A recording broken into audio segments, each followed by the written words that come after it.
Primeiro, eu queria anunciar a ausência do Ministério das Cidades, novamente, mas acho que é sintomático também. O Ministério é a segunda mesa que a gente tenta fazer com o Ministério, a gente não consegue a confirmação deles, é uma pena, porque eu acho que o Ministério das Cidades representa, né, um papel muito importante de articulador dessa política hoje, dado que a gente vai falar de locação social ela está inserida, né, na nova modalidade do Minha Casa Minha Vida, mas isso ainda não saiu do papel.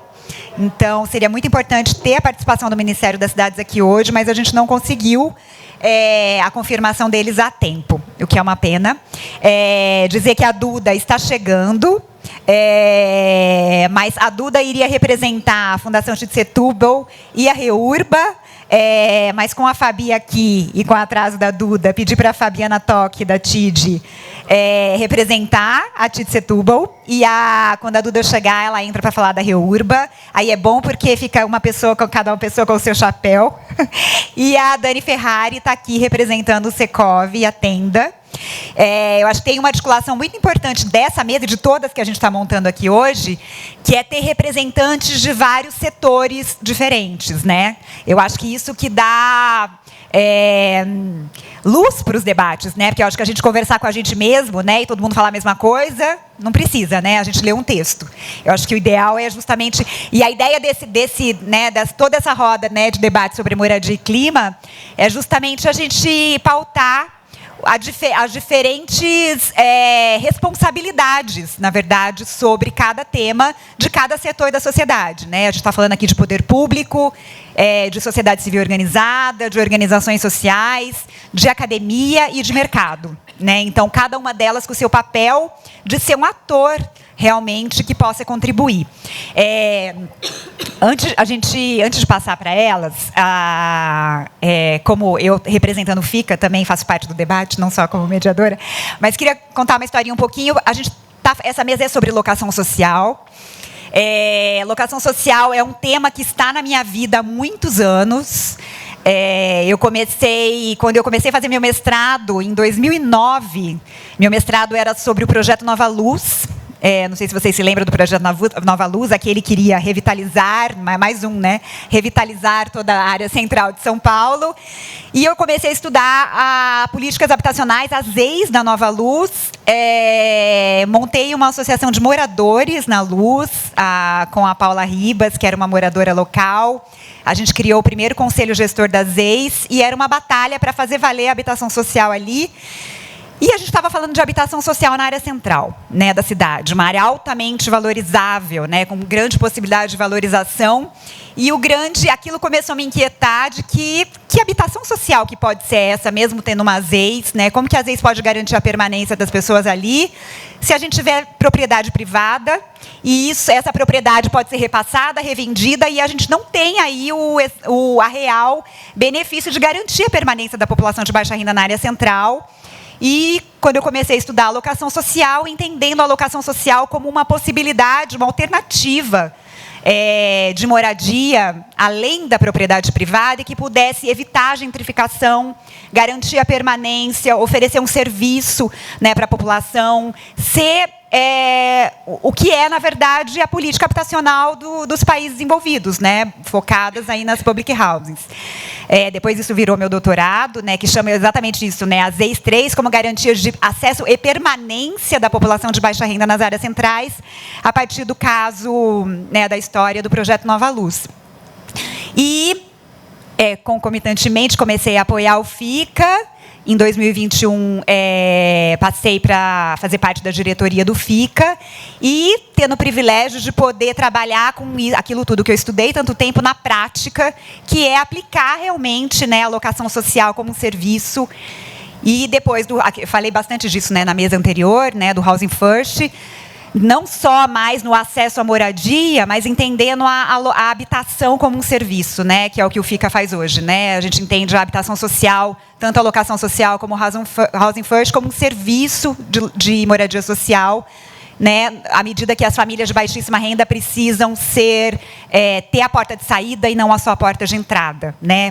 Precisam ter acesso à saúde, educação, geração de trabalho e renda, para poderem ter um horizonte aí após, né, o acesso à habitação. E essa mesa pretende dialogar um pouco com a ideia da alocação social. A gente tem aí historicamente, né, olhando a trajetória da política habitacional brasileira, sempre pautada na propriedade privada, mas desde 2000 e pouco já um olhar muito grande para as tentativas de se fazer alocação social no Brasil. O Ministério das Cidades começa nos anos 2000 a desenvolver uma série de seminários, né, para a tentativa de implementar a alocação social. Prefeitura de São Paulo lança um programa grande na época, né, de locação, que é o programa que existe até hoje, Programa de Locação Social da Prefeitura de São Paulo. A gente sempre se referencia, até hoje, né? A gente sempre se referenciando a esse programa, porque é o único, basicamente, na modalidade pública, né? E, ao mesmo tempo que ele se enfraquece, né? Porque alguns conjuntos foram lançados e, ao mesmo tempo, hoje a gente tem 2 conjuntos, né, do Locação Social da Prefeitura de São Paulo, que é o Parque do Gato e Olarias, em vias de ser privatizado. Né? Depois, até pergunto depois para a Paula, o pessoal do Lab, se tem notícias sobre essa privatização do Parque do Gato e do Olarias.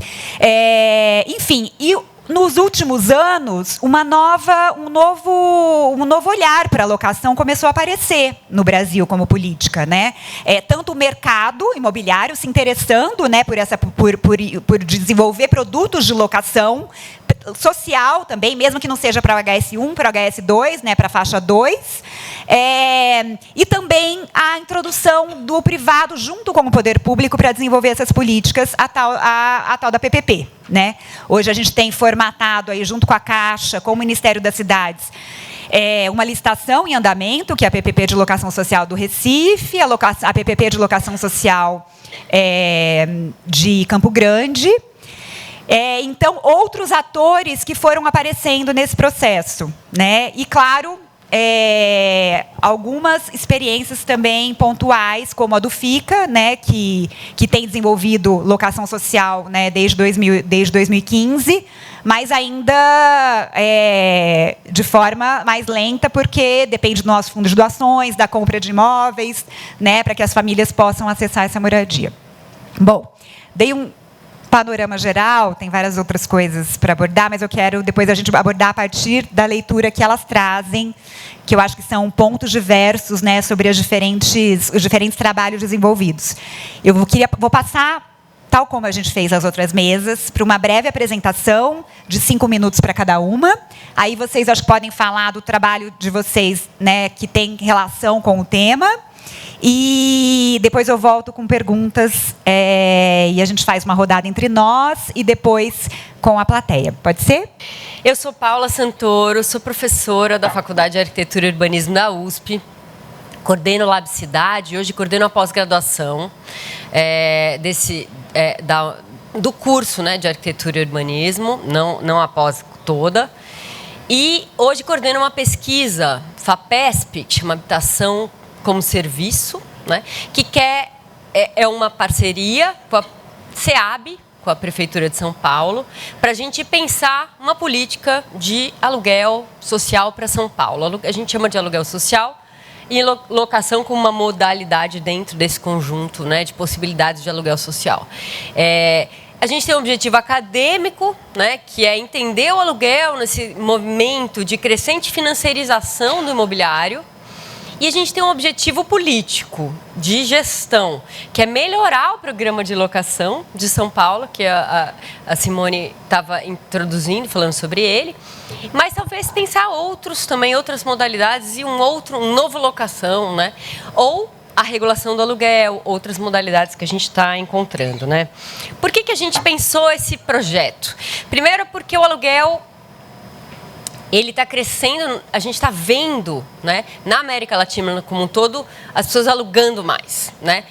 Por exemplo, na Colômbia, já mais de 50% da população hoje aluga. Né? E a gente está falando de uma sociedade que vivia num regime de casa própria. Todo mundo quer ter casa própria, produz, né? E a nossa política habitacional é desenhada para isso. É para um modelo de compra e venda, né, de famílias unifamiliar, né, com base no financiamento. Então as famílias têm que se endividar para adquirir a moradia, né, e com a produção de unidades novas pelo mercado. E esse modelo único que a gente está tentando tensionar, porque a gente está vendo que ele não chega para todo mundo. Não vai ter casa neste modelo para todo mundo. Nem todo mundo consegue se endividar, nem o mercado consegue produzir coisas novas, né? As nossas cidades precisam ser reutilizadas, melhor utilizadas, né? Elas têm um parque construído, né? E a gente precisaria desmercantilizar a moradia, que é uma ideia muito larga para eu falar em 5 minutos, mas a gente vê o aluguel até como uma etapa para isso, né? Uma possibilidade para isso. E aí, a gente está, na nossa pesquisa, a gente está no seguinte momento. A gente identificou uma série de modalidades do aluguel, ampliando esse olhar, não só para a locação, mas a gente está entendendo que é preciso regular o aluguel, regular as relações contratuais. Por exemplo, Milei, na Argentina, acabou com a lei que regula e estabelece 30 meses como mínimo para um aluguel, né? E isso dá garantias para os inquilinos, né? Estou dando um exemplo como isso é importante.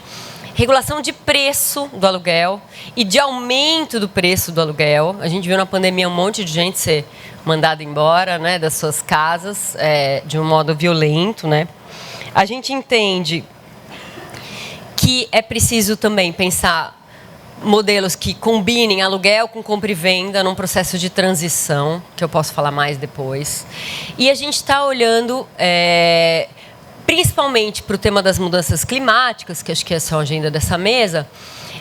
A gente tem visto nas nossas cidades uma resposta com a modalidade do auxílio aluguel, que é a coisa mais precária, que é a antipolítica habitacional. A gente não acha que isso é uma política habitacional. Inclusive tem um jogo de é da assistência social, não tem nada a ver com isso. Não, é da moradia, não. E tem a coisa de quem vai primeiro, né, que vocês devem ter discutido. A gente acha que tem que vir junto, né? Políticas de assistência com moradia junto. Não dá para ser melhora da condição da pessoa para ela conseguir ter acesso a uma moradia. Tem que ter moradia para melhorar a sua condição, né? E esse auxílio precário é a política que mais cresce nas cidades brasileiras. 56% dos municípios brasileiros têm política de aluguel no modelo de auxílio precário. E está crescendo nas cidades pequenas. Então, pensar uma política de aluguel questionando esse modelo precário é fundamental. A gente viu o acidente em Porto Alegre, né? A gente viu a cidade alagada, eles estão até hoje, anos depois, no auxílio aluguel. Ou seja, é uma manutenção de um auxílio precário, né? Que sobe preços de aluguéis no entorno das áreas afetadas para os mais pobres, né? Que não foram afetados até. É o modelo que mais cresce e ele não pode ser uma resposta à mudança climática. A gente acha que as prefeituras, os governos deveriam ter um parque habitacional pensando que a gente tem situações de desastres acontecendo todo dia nas nossas cidades. São Paulo tem, há já uma década, mais de 30 mil famílias constantemente no aluguel social precário, né? Esse aluguel ele é precário por quê? Você não sabe se a família está gastando com moradia. Ele não é necessariamente uma solução habitacional por isso, né? O que seria um aluguel não precário, né, a curto prazo, que poderia ajudar nas mudanças climáticas? Uma ampliação do parque público, né, certamente. Uma ampliação de um parque privado, mas com gestão pública, ou seja, com a prefeitura mediando, vendo se essa moradia tem condições de habitabilidade, se a família cabe, né? Enfim, fazer um parque privado, né? Mas ela mediando, essa é a diferença, né? Por exemplo, de um auxílio para um voucher, né? E a gente está vendo também outros modelos de locação possíveis sendo aventados aqui, que a gente pode falar mais, a PPP de aluguel, uma delas, mas ainda num modelo muito voltado para um negócio, né? Onde tem que ter rentabilidade e aí nunca chega para efetivamente quem precisa. O déficit, por exemplo, né, brasileiro, ele chega a mais de 80% das famílias, elas têm de 0 a 1 salário mínimo. E esse aluguel que está sendo desenhado nas PPPs e em muitas políticas de locação, inclusive públicas, são para famílias de 1 a 5, 1 a 6 salários mínimos, né? A gente viu aqui, na semana passada, semana retrasada, desculpe, um representante, né, de uma empresa incorporadora falar que ele fazia aluguel para habitação de interesse social para faixas de renda até R$9 mil. Pela nossa regulação, a nossa regulação diz que a habitação de interesse social, se você pensar a habitação HIS 1 e 2, vai até 6 salários mínimos, que dá R$9 mil, né? Então a gente faz um monte de políticas, né? E elas estão sendo capturadas pelo mercado. A PPP de locação é uma que, pela lógica da PPP, está impondo, né, muito isso. Mas a gente também tem modelos de locação, por exemplo, como de Campo Grande, que é com imobiliárias, não é com uma empresa construtora. É num parque privado, né? Tem vistorias e relações com o governo. É um outro modelo, né? É um outro modelo. Não é exatamente a parceria público-privada nos moldes de uma concessão administrativa como a gente conhece. A gente também está nesse momento, né, para eu passar para as minhas companheiras, onde a gente está entendendo também como é que é o financiamento da produção habitacional, mas também dos retrofits dessa cidade, para eles acontecerem, né, e serem disponibilizados para esse aluguel para faixas de 0 a 1 salário mínimo, né, para as faixas mais baixas.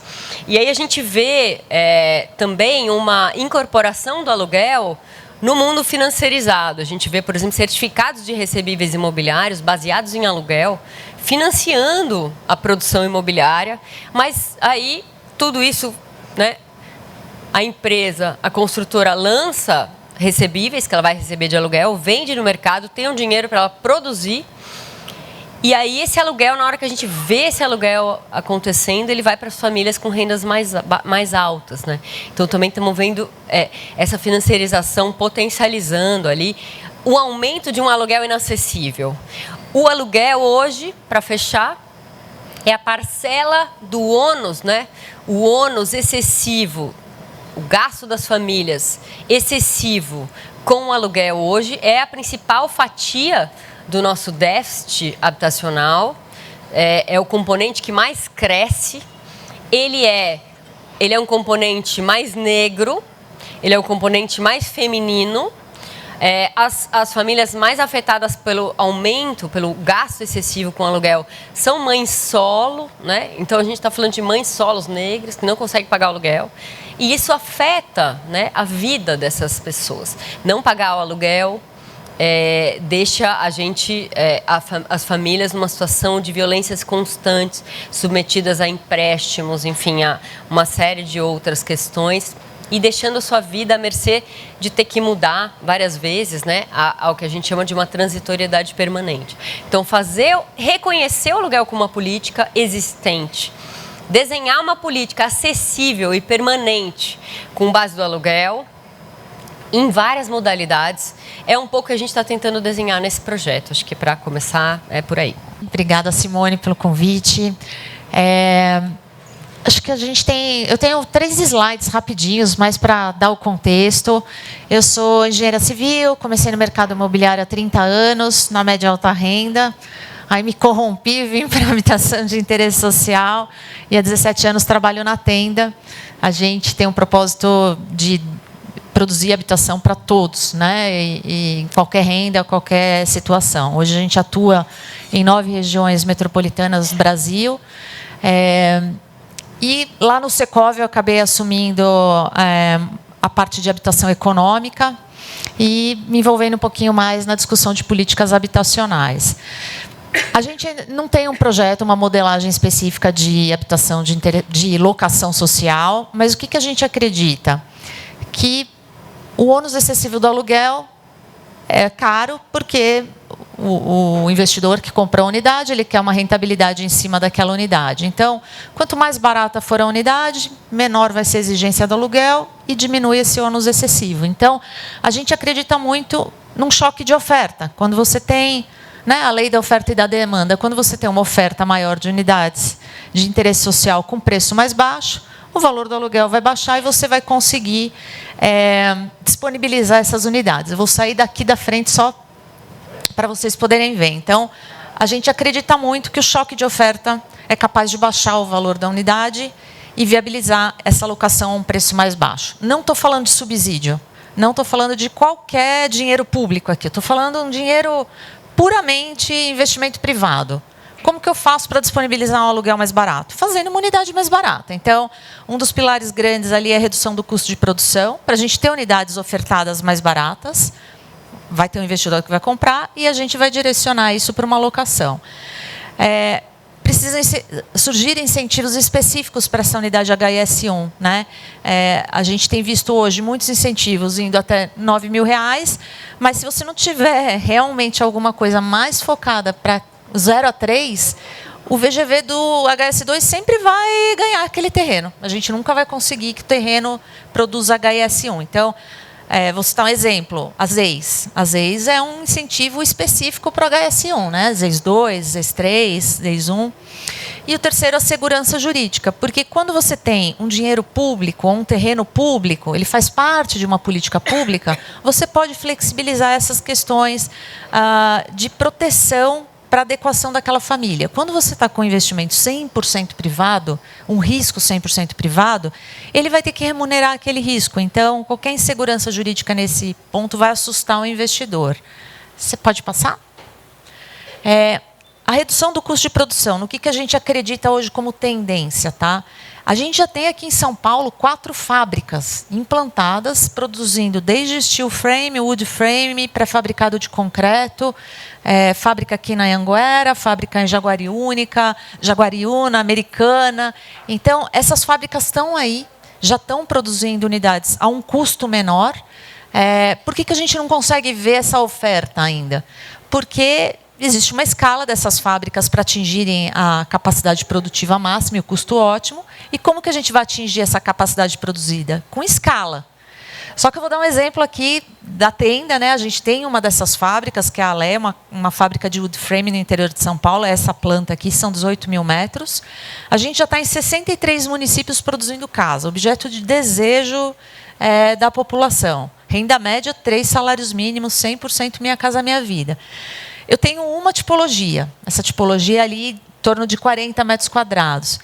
Mas eu tenho 63 SKUs. Eu tenho que fazer 63 setups na minha fábrica, porque cada município tem alguma coisinha, uma besteira ali, que às vezes ajusta, eu tenho que ajustar essa produção. Então, isso não permite que eu tenha escala. Isso é um ofensor para o custo e para essa escala. Então, é uma das coisas que a gente acredita, tentar dar uma uniformizada nesses 3 elementos: pé direito, área de dormitório e tamanho de janelas. Né? Chegar a algum consenso para que eu tenha uma regra que, pelo menos para o que for industrializado, eu consiga seguir. Pode passar. Isso vai trazer uma produtividade, vai trazer um custo menor e a gente vai conseguir ofertar a um preço menor. O segundo, incentivos de terrenos que produzem apenas HS1. Né? Eu trouxe aqui o exemplo da reportagem do Cleiton Castellani na Folha.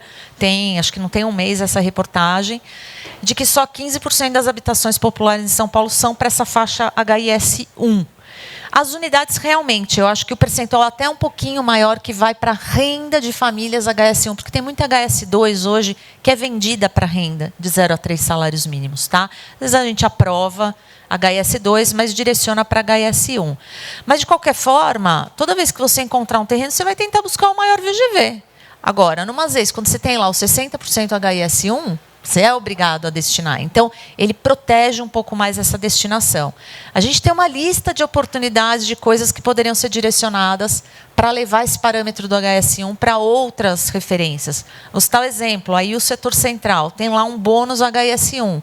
Ela podia estar presente na Operação Urbana Faria Lima, na Água Branca, você poderia, nos eixos, você poderia levar outros mecanismos para forçar o mercado a usar o HS1. De novo, dinheiro totalmente privado, risco privado, mas existem ferramentas urbanísticas que podem. O nosso plano diretor hoje prevê uma desapropriação por asta pública. Se a gente fizesse isso desde que fosse direcionado para HS1, tenho certeza que muito capital privado viria para isso. Tá? Pode passar?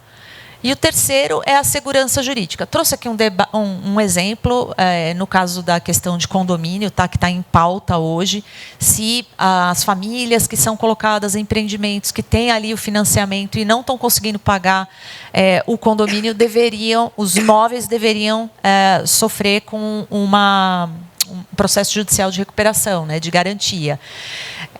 É um direito comum do condomínio, já virou condomínio, não é mais um prédio público, uma iniciativa pública, ele já virou um cliente, vamos dizer assim, uma família comum ali dentro daquele aspecto. Então, quando é uma iniciativa pública, ele tem outros mecanismos, ele pode ter um fundo garantidor, ele pode ter algum direcionamento maior, mas quando é uma iniciativa privada, isso vai inibir o investimento. Então, são os 3 pontos aqui que, na nossa visão, quando que o capital privado vai começar a vir para a alocação social? Quando a gente equilibrar esses 3 pilares aí. Então, não existe hoje uma política desenhada, mas a gente todo dia está buscando trabalhar por redução de custo, incentivos HIS1 e segurança jurídica para o capital privado. Obrigada.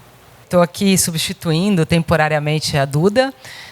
A Duda faz parte da REURBA e a Fundação Tite Setúbal tem uma parceria com a REURBA para a provisão de 80 unidades no modelo aluguel, né? A REURBA está fazendo a incorporação desses 2 condomínios. São 2 condomínios no Jardim La Pena, que a gente vem desenvolvendo em cima de 3 pontos, né, principais. Um primeiro é que, acho que a Paula já trouxe bastante, né, sobre a questão, o contexto maior do aluguel, né, entendendo que a gente sabe que o aluguel social não é uma bala de prata, mas a gente precisa ter um mix, né, de oferta habitacional que seja maior do que a oferta única da propriedade privada. E entendendo que a gente tem os ciclos de moradia, né, nas famílias que variam. Então, tem momentos que você quer morar mais perto do trabalho, tem momentos que a sua família cresce, tem momentos que a sua família diminui. Então, o aluguel traz também uma maior flexibilidade. Mas a gente também tem um culto, né, no Brasil, historicamente, culturalmente construído, que é o valor que a gente dá para a casa própria, né? Então, ofertar moradia em outro modelo que não seja casa própria é sempre um desafio de narrativa também, né? A Fundação ela tem entendido que, assim como, né, o déficit habitacional, a gente tem, né, 50% está no aluguel urbano, a gente tem percebido isso também no Jardim La Pena, né? Só que, e na informalidade, né? Porque quando você tem esse déficit de quase 3 milhões, justamente pessoas que não têm condições de entrar no mercado formal de moradia e acaba alugando, né, com um contrato sem nenhuma segurança de posse, sem nenhuma segurança ou qualidade, né, da própria habitação. Então, a Fundação pensou, né, em desenhar esse modelo de projeto, onde a gente faz a provisão, a gente faz a construção, né, a gente incorpora esses 2 empreendimentos, né, hoje a gente está em 80 unidades.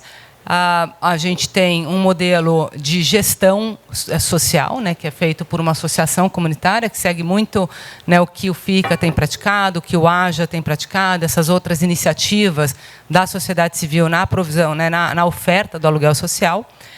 Testando aí um modelo de gestão que é um modelo muito mais equilibrado, uma governança muito mais equilibrada, porque é exatamente isso, né? Você tem uma segurança mínima de que se você não vai ser despejado, se você está passando por um momento de dificuldade financeira, como que você resolve esses problemas que não seja só o despejo, não pagou 3 meses de aluguel, então vai ser despejado, né? Então, como a gente cria mecanismos de governança e gestão dentro desses condomínios, onde os moradores eles também tragam essas soluções, onde eventualmente a gente possa criar fundos para que essas pessoas possam permanecer em momentos de maiores despesas ou zeladorias ativas, né, onde você pode ser remunerado por serviço, enfim, tem várias formas, né, de você criar uma gestão desses condomínios a partir dessa associação dos moradores, né, então a Fundação TID tem investido, né, nessa criação de uma associação de habitação para fazer a gestão dos 2 condomínios.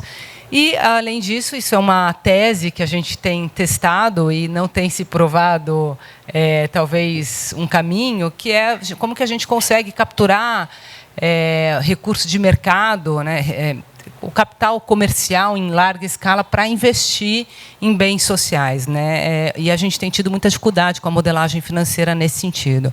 A gente usa um modelo de blended finance, onde a gente traz uma cota de 30% subordinada, que é filantrópico, fundo perdido, capital paciente como de bancos de fomento, e 70% de uma cota sênior. mas a gente, com a taxa Selic que a gente está hoje, a gente não consegue fechar o modelo. Eu não consigo entregar um recebíveis, seja no modelo de CRI, ou qual seja o outro, né, um modelo de crowdfunding, qual seja o mecanismo financeiro que você vai mobilizar, né, o tipo de fundo que você vai mobilizar, eu não consigo retornar para o mercado, né? Então, a gente tem... mesmo quando você tinha uma Selic um pouquinho mais baixa, a gente, né, esse IPCA mais X nunca é atrativo para o mercado, e aí sempre vai, o que acontece? Você vai aumentar o aluguel, ou se abaixa na qualidade construtiva, e a gente está, né, sempre um cobertor curto. Então, a gente tem pensado em outras formas de modelagem, né, onde a gente está entendendo que, de fato, talvez esses programas como o que a gente tem proposto, a gente precisa ter maiores entradas de fundo perdido, seja via Estado, seja via a filantropia, né? Não dá para você apostar 100% de que você vai conseguir mobilizar o capital comercial, principalmente no momento, né, que a gente está aí sem grandes previsões de baixar até, acho que meio do ano que vem. Então, a Paula conhece, que a gente apresentou esse modelo lá atrás, né, Paula, para você e para a Raquel, e a ideia era sempre foi essa, né? Como que você tira esse capital que está estocado na bolsa para poder investir em bens sociais, né? Você faz quase que você usa mecanismos financeiros para isso, mas a gente tem tido bastante dificuldade de fazer isso parar de pé. De qualquer forma, a gente está lançando o empreendimento, né, com essa outra proposta, né, uma proposta onde você tem menos investimento do capital comercial e mais investimento de filantrópico, e eventualmente problematizando aqui um modelo, né, de como que governos entram nessa história, né? Acho que a Paula trouxe, a Simone trouxe, né? A gente tem um programa de aluguel social em São Paulo de 22 anos, salvo engano, e a gente tem a gente tem 800 e poucas unidades ativas hoje. Isso né, para uma cidade como São Paulo, isso é nada, né? Não faz nem cócega.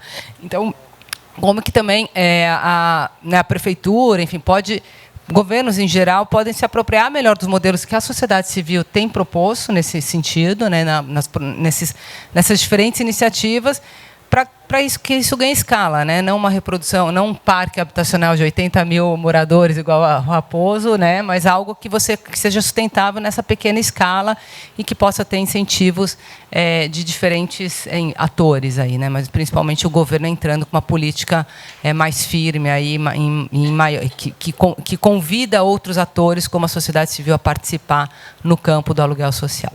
Então, um pouquinho essa nossa visão em relação ao empreendimento de habitação para aluguel social que a gente tem e deve lançar e iniciar obras no meio do ano que vem. É isso, obrigada.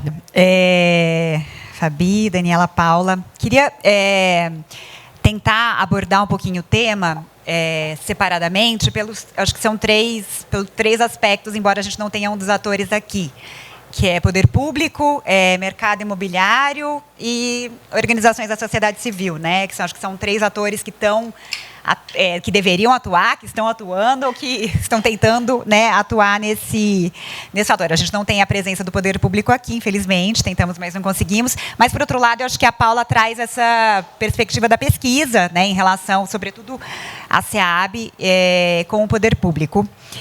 Mas eu vou começar, acho que, pelo mercado, que eu acho que é mais espinhoso assim, para a gente, quando a gente fala de locação social, é mais desafiador. Quando a gente pensa no que está sendo feito com o mercado, tem a política pública feita com o mercado, né, que é a PPP.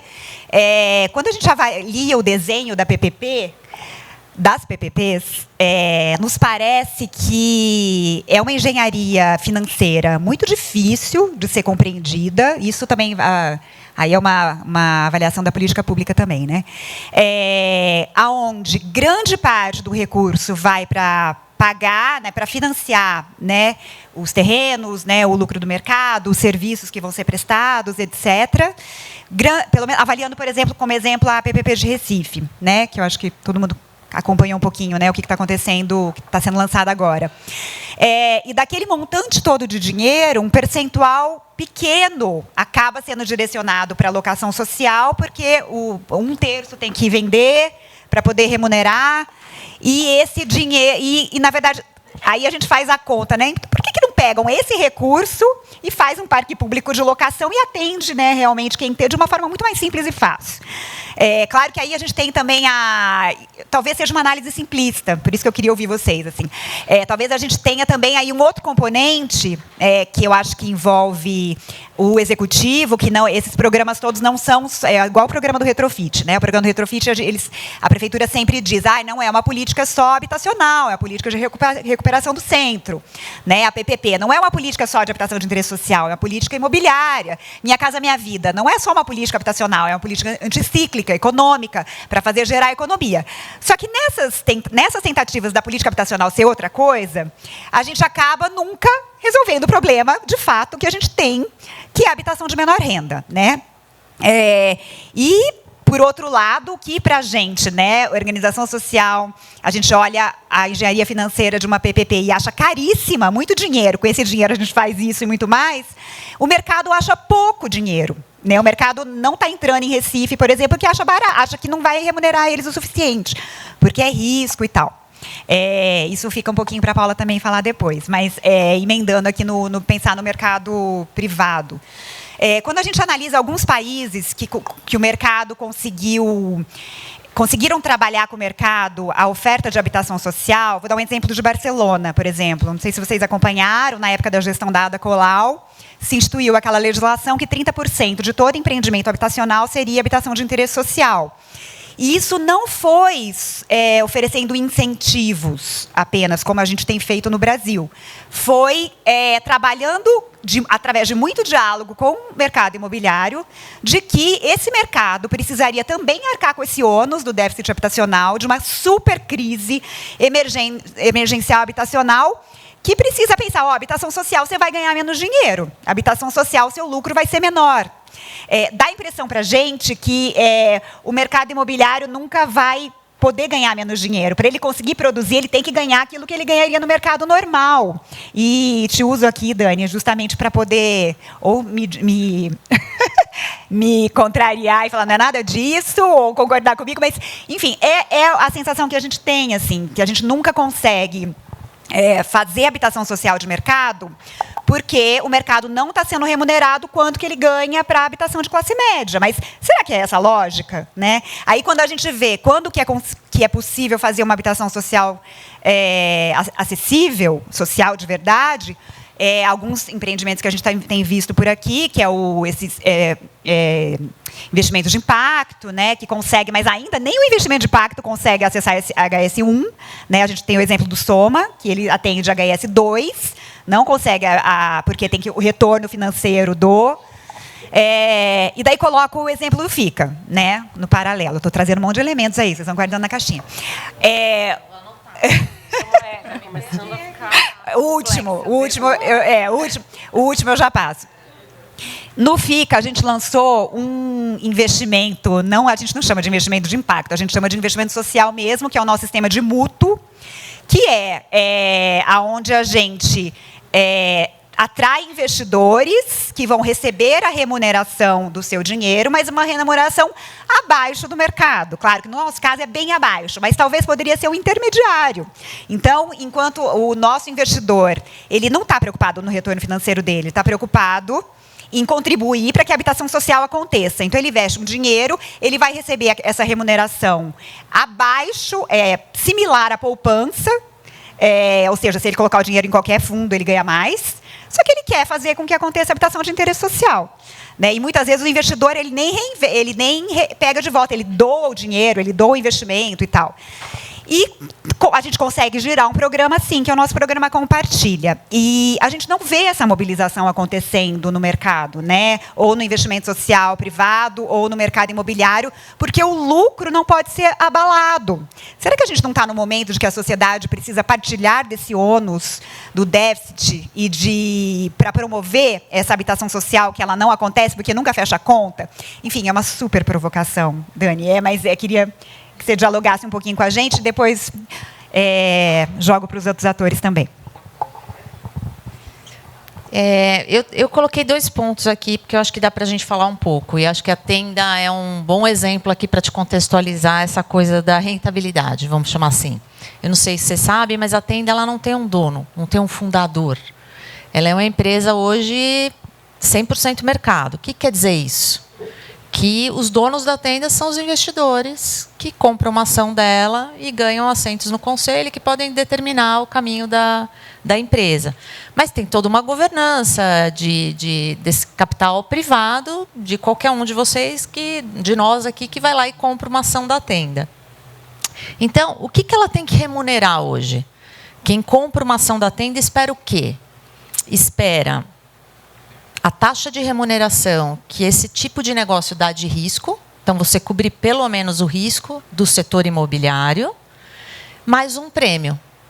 É a mesma coisa que você aplicar numa renda fixa. Renda fixa você não vai ter o risco, mas você tem uma rentabilidade menor.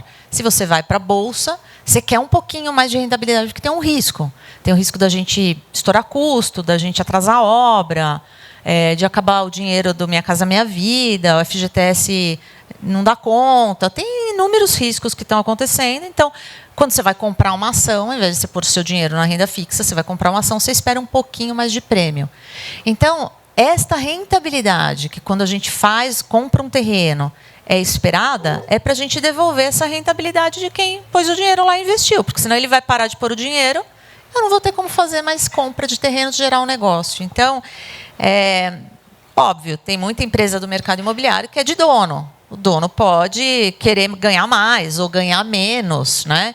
A gente sabe que tem empresas, por exemplo, hoje, como uma Cirela, que tem uma representatividade muito grande no setor e tem o Instituto, que destina 1%, se não me engano, do faturamento para isso. Mas, aí, de novo, então, se você olhar ali, todas as empresas de capital aberto que atuam nesse segmento, elas buscam isso, elas buscam o risco do setor mais um prêmio.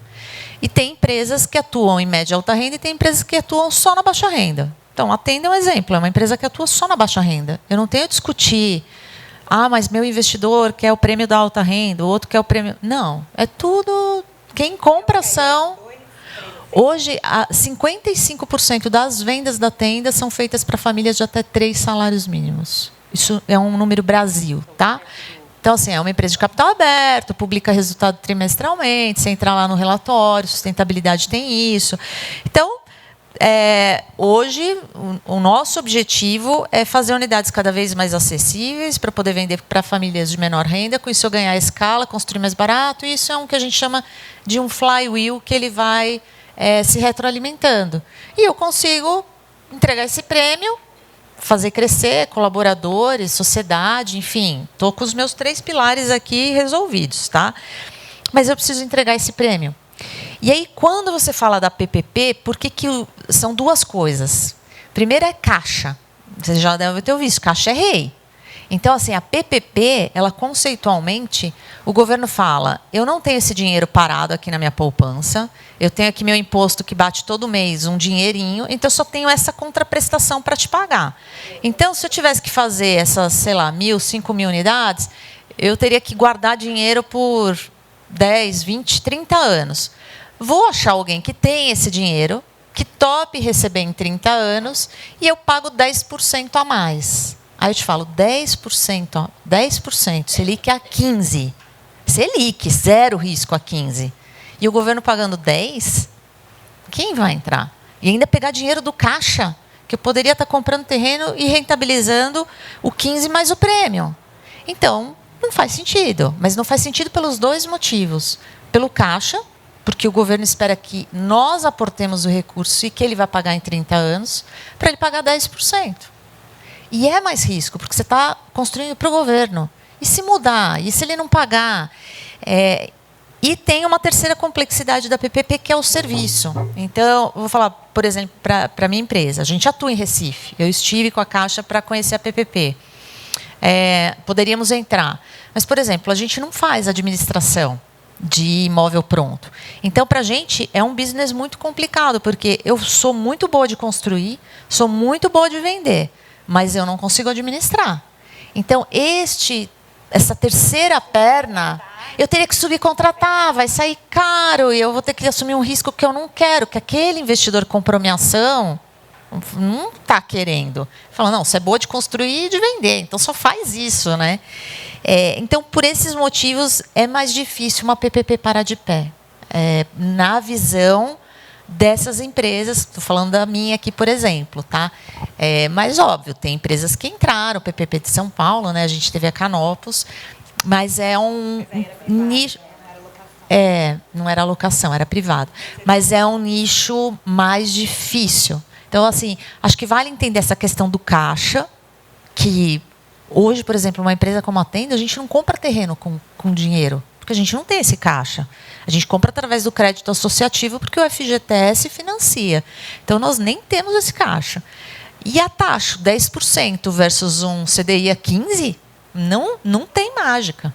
E eu teria que nascer de novo como construtora para dizer para os meus investidores, olha, eu não vou te entregar o prêmio de mercado mais um risco, eu vou entregar menos. Ele vai falar, mas aí você não é uma empresa, você é uma empresa terceiro setor, você não está visando lucro. Quantos investidores topariam entrar sem visar lucro? Acho que não teríamos, entendeu? Então, é isso. São muitos fatores. Sim, respondeu. Agora eu vou absorver.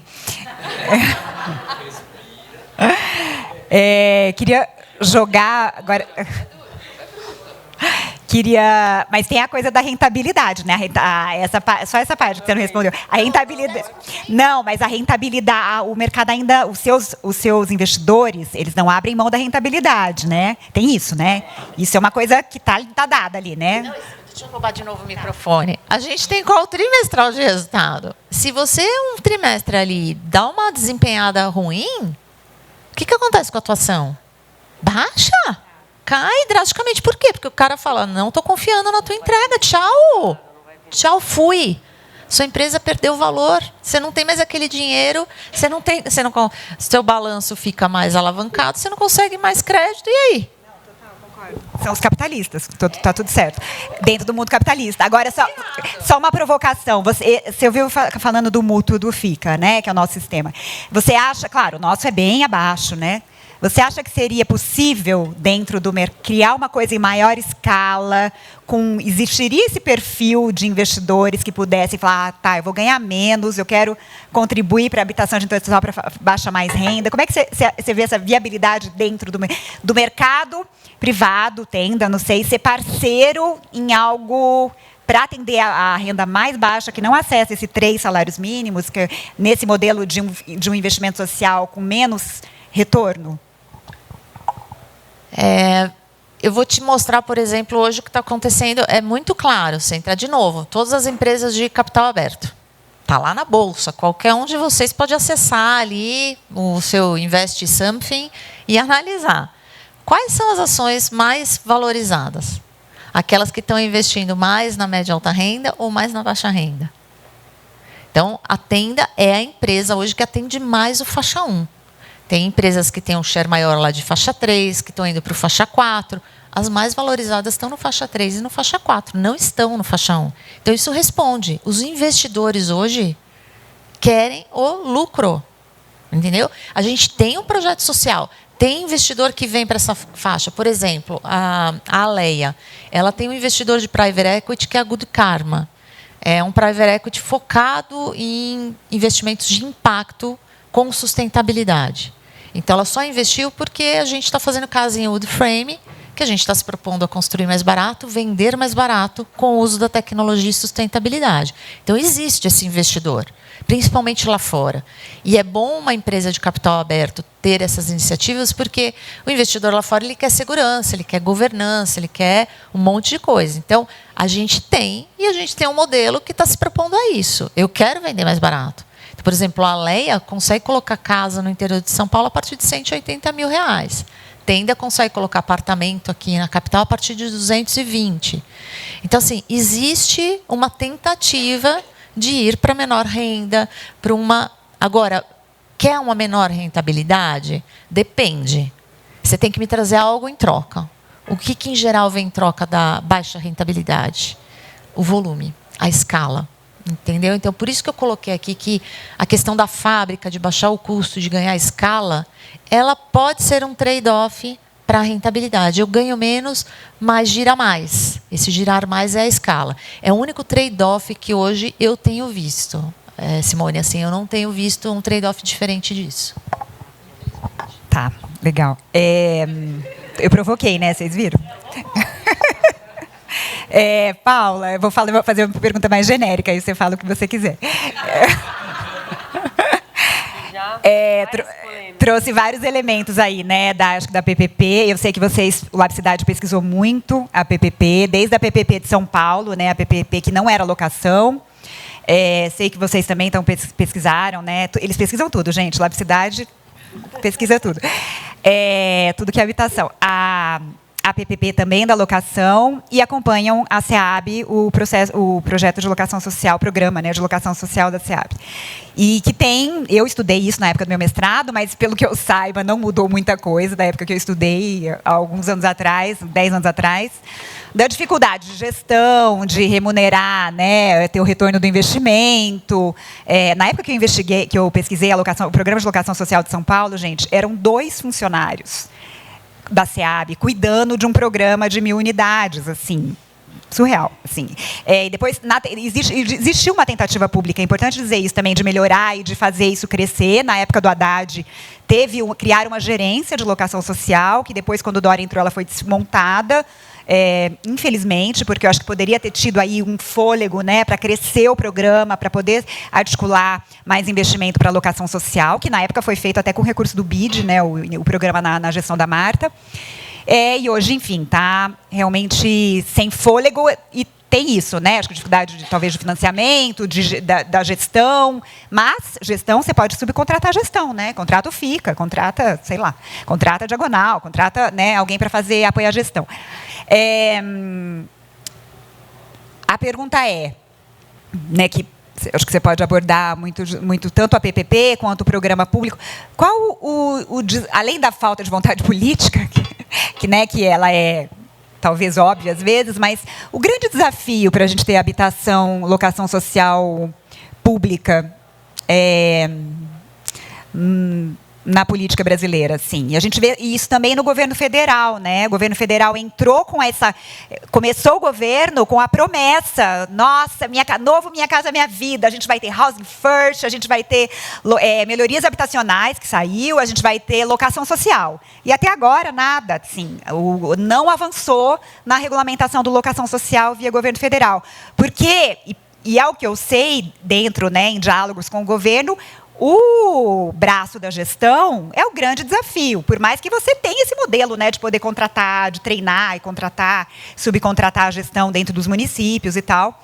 Mas, enfim, então é uma pergunta super ampla. Não, fala aí. O grande desafio é a gestão. Mas vamos lá.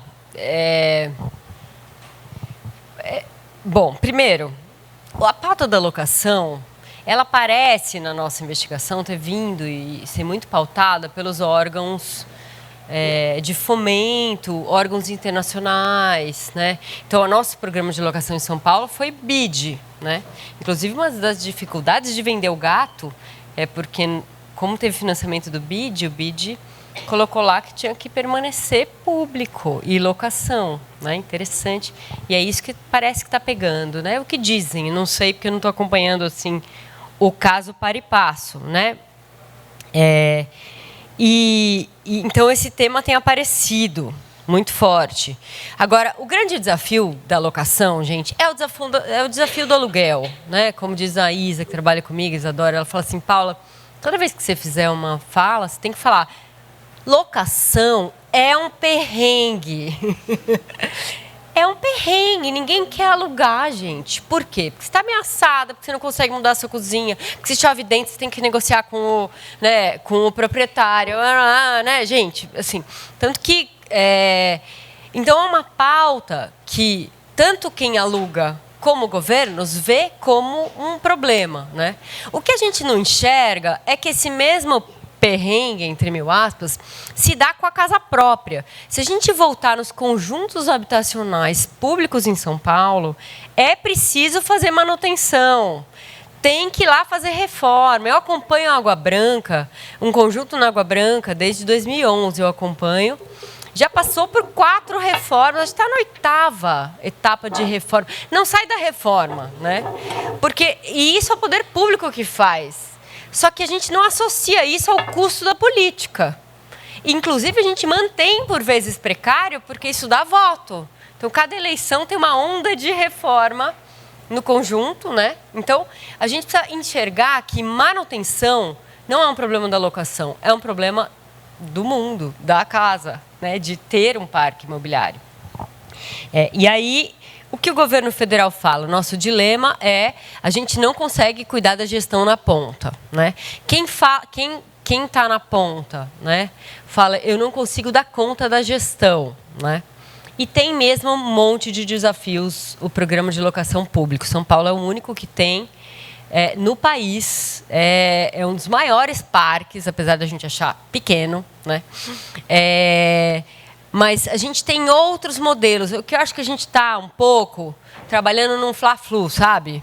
Ou é locação social pública, ou é PPP, né? E a gente está vendo que nem o mercado quer PPP. Para o governo é caro a PPP.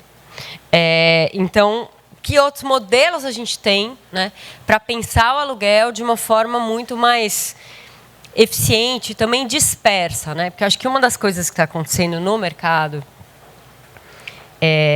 que está voltado para o segmento econômico, é o fenômeno dos ãos, que eu chamo, né? Que é para ganhar escala. Os conjuntos construídos, eles são ãos, né? É o raposão, é o piritubão, né? Estamos falando de 7 mil, 10 mil, 17 mil, se a gente somar um do lado do outro, unidades, né? Então, para ganhar escala, a gente está reproduzindo um modelo excludente, que a gente estudou eternamente, né? A gente dá essa matéria, né, Simone? E aí, o que a gente não está conseguindo fazer é o mercado fazer a baixa renda de forma distribuída no território. E por quê? Porque o nosso mercado produz novas unidades. A gente não tem um mercado de reforma. A gente não tem um mercado... Mas a gente começa a ver, por exemplo, gestoras de aluguel, né? Gestoras de aluguel disperso. A gente começa a ver, nos territórios populares, não é à toa que, né, a Setúbal está entrando nessa discussão, né? Território popular, gente, já tem ali mais um número muito maior de unidades alugadas. E unidades não mais... Quando a gente fala hoje de periferia, a imagem que a gente tinha de periferia, quando eu contava, né, era a autoconstrução da família proletária, do trabalhador da indústria, que ele construía para morar, né? Ele fazia sua própria casa no final de semana, na periferia, nos loteamentos, depois ele ia atrás de regularizar, de levar infraestrutura e tudo mais. Essa periferia mudou muito e as favelas também. A gente vê empreendedores dentro da favela, as favelas bem localizadas, né? A gente vê crescendo prédios de térreo mais 4 andares para alugar, né? Então, a gente está falando... Quando a gente fala de aluguel, sim, a gente está falando de renda, a gente está falando de gente que aluga e gente que coloca imóveis para alugar, né, ganhando renda nas diversas faixas, né? O que a gente precisa entender é, essa moradia é boa? Será que é uma solução de moradia que a gente deve pensar? Como é que a gente coloca ela num parque público? É possível, né? É possível eu pegar ali um prédio, um conjunto de casas construído ali no meio da Zona Leste e colocar numa gestora de aluguel pública, né? A gente precisa pensar novos modelos. A gente está ainda muito no modo do mercado que vai precisar ter uma mega escala. E aí vai fazer o Itaquerão, o Piritubão, os ãos da vida, né? Itaquerão não é um conjunto. E acho que tem uma outra coisa que está acontecendo, que acho que é boa nessa conversa, é também a gente entender que, realmente, para essas faixas mais baixas, a gente precisa de política habitacional, a gente precisa de governo, né? A gente não é só do fundo público, mas é de um desenho de como usar esse fundo público. A gente tem muito fundo público em São Paulo sendo usado para produzir habitação de interesse social, que é o que a gente chama de HIS. O que a gente está vendo é uma distorção, né? Porque a gente desenhou toda uma política justificada para fazer moradia para os mais pobres, aí faz para o pobre menos pobre, né? Para aquele que está no limite, né? Ou no 3 salários, né?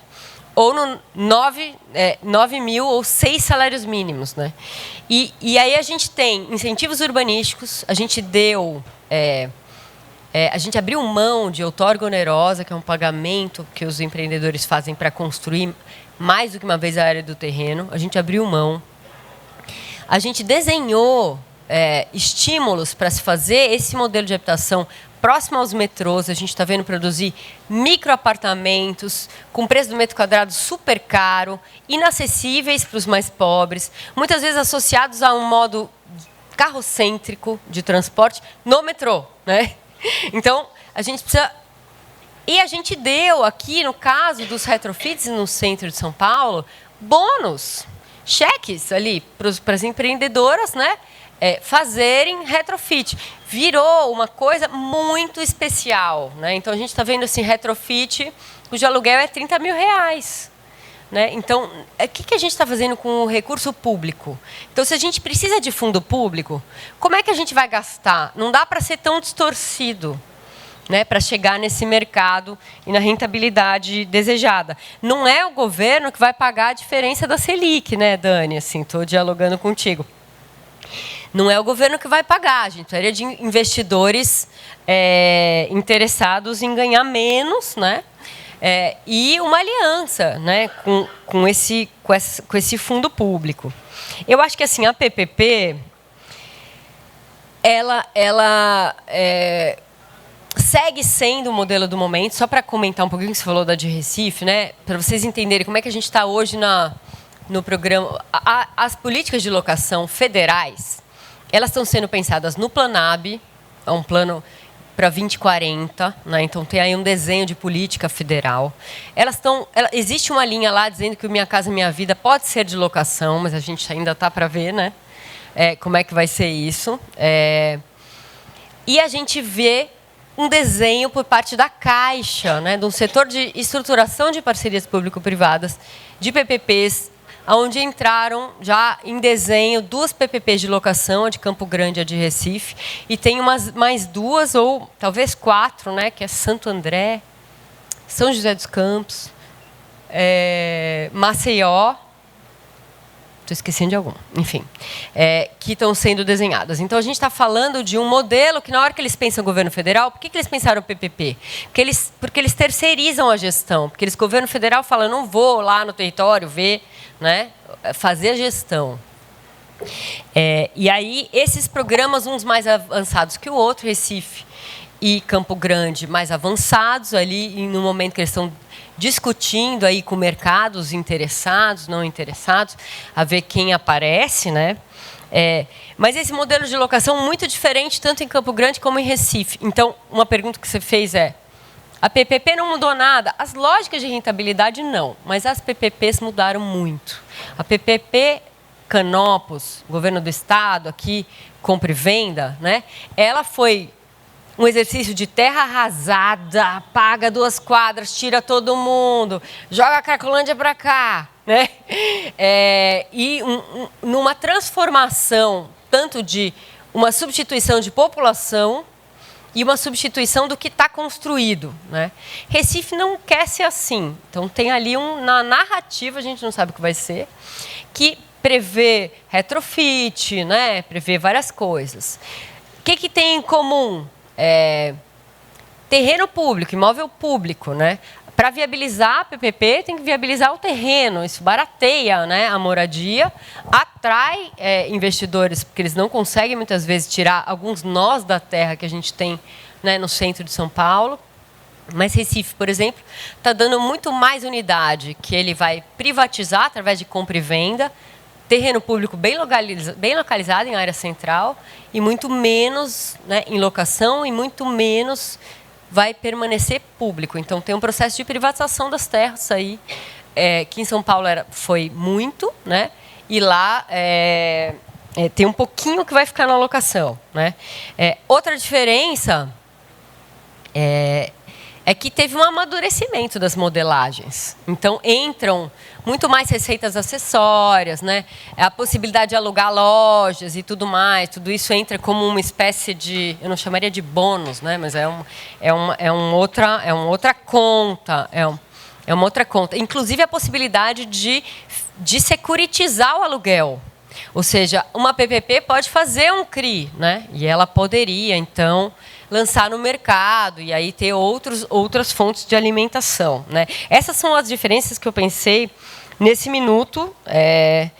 Mas eu acho que tem uma coisa que a gente está falando pouco aqui, que é importante para a alocação, também é um desafio para a política, que é o financiamento. É a última coisa que eu queria falar, né? A gente vive hoje uma crise no financiamento da política habitacional. Ninguém mais põe dinheiro na poupança não tem dinheiro, né? E o nosso modelo de financiamento habitacional é baseado no FGTS. Quem tem emprego, carteira assinada, paga FGTS, é também menos, um número muito pequeno, muito menor do que comparação quando a gente desenhou a política. Esse é um fundo importante. A poupança também não tem recurso, está todo mundo investindo em tesouro, né? Inclusive em CRIs. Quando você menos espera, você pode estar investindo, Simone, cuidado. E aí, o mercado está falando, vamos buscar na securitização, vamos buscar no endividamento uma forma de eu captar recursos. E realmente esse é um recurso que está crescendo, né? Ele cresceu, hoje é 6%. Do recurso, enquanto poupança, FGTS chegam a 15%, né, são dados de 2024 que eu tenho, do recurso. Então, a gente está falando aí de um mercado em crescimento, só que quem emite esses CRIs hoje? A Caixa é o principal emissor. Então, a gente segue vendo banco público, né, com recurso público, né, mobilizando o mercado financeiro. Grandes construtoras têm criado os CRIs, como a MRV, né? Mas são CRIs muito vinculados a estímulos do programa Minha Casa Minha Vida, de novo, então combinados, né, com estímulos habitacionais. Então não são assim iniciativas soltas, elas estão muito vinculadas com projetos habitacionais, né? E muitas vezes o desenho das PPPs. Uma outra diferença da Canopus é que, quando foi desenhada a primeira PPP habitacional do Estado de São Paulo, ela previa, né, que uma parte do recurso seria bancada, inclusive, com a combinação da PPP com Minha Casa Minha Vida, né? Agora, os desenhos de PPP estão pensando, e se Minha Casa Minha Vida parar em algum momento? Eu não posso apoiar uma política de 20 anos numa política que tem ali um selo de governo. A gente viu, né, aquele governo, que zerou investimentos em habitação. Imagina se isso fosse a base de uma modelagem, né, como isso afetaria o negócio. E acho que o último desafio tudo bem, então tá bom, se a gente enfrentar todos e tiver uma PPP com gestão, quem vai gerir, né? E aí acho que esse é um desafio muito importante para um debate com o FICA, que a gente tem o FICA, 2 ou 3 inspirados nele. A gente não tem um modelo, né, de organização da sociedade civil dispersa que poderia fazer a gestão, né, de uma política, até de uma PPP. Então, a gente centraliza nas gerenciadoras, né? E aí a gente está vendo uma crise nas gerenciadoras. Elas, por vezes, ficam sem contrato e param de pagar, né? A gente está vendo aqui em São Paulo uma crise. A gente já passou por várias crises assim, né? Onde a gente, de repente, tem uma família alugando, a gerenciadora para de receber, para de pagar aluguel para quem está alugando e as famílias vão para a rua, né? Então, essa descontinuidade afeta vidas, né? Então, a gente precisa pensar. A gente também tem pouquíssimas gerenciadoras. A gente está falando de poucas gerenciadoras, poucas organizações da sociedade civil. E a gente vê, na hora que a gente olha as experiências internacionais, a sociedade civil que está empreendendo junto com o mercado, em parcerias público-privadas para fazer gestão, muitas vezes tem transformado movimentos de moradia em gestores de crise de pagamento, né? E os movimentos sociais não querem, né? Então, a gente precisaria formar aí um mundo mais sólido aí das organizações da sociedade civil para que elas possam operar o aluguel, né? E aí acho que é importante, esse é o último desafio. Eu falei muito, desculpe. Eu vou pegar só esse gancho, fazer uma amarração, depois eu quero fazer uma pergunta para a Fabi e vou passar para a plateia. Eu já ia falar disso, a Paula voltou, me deu o gancho, a linha.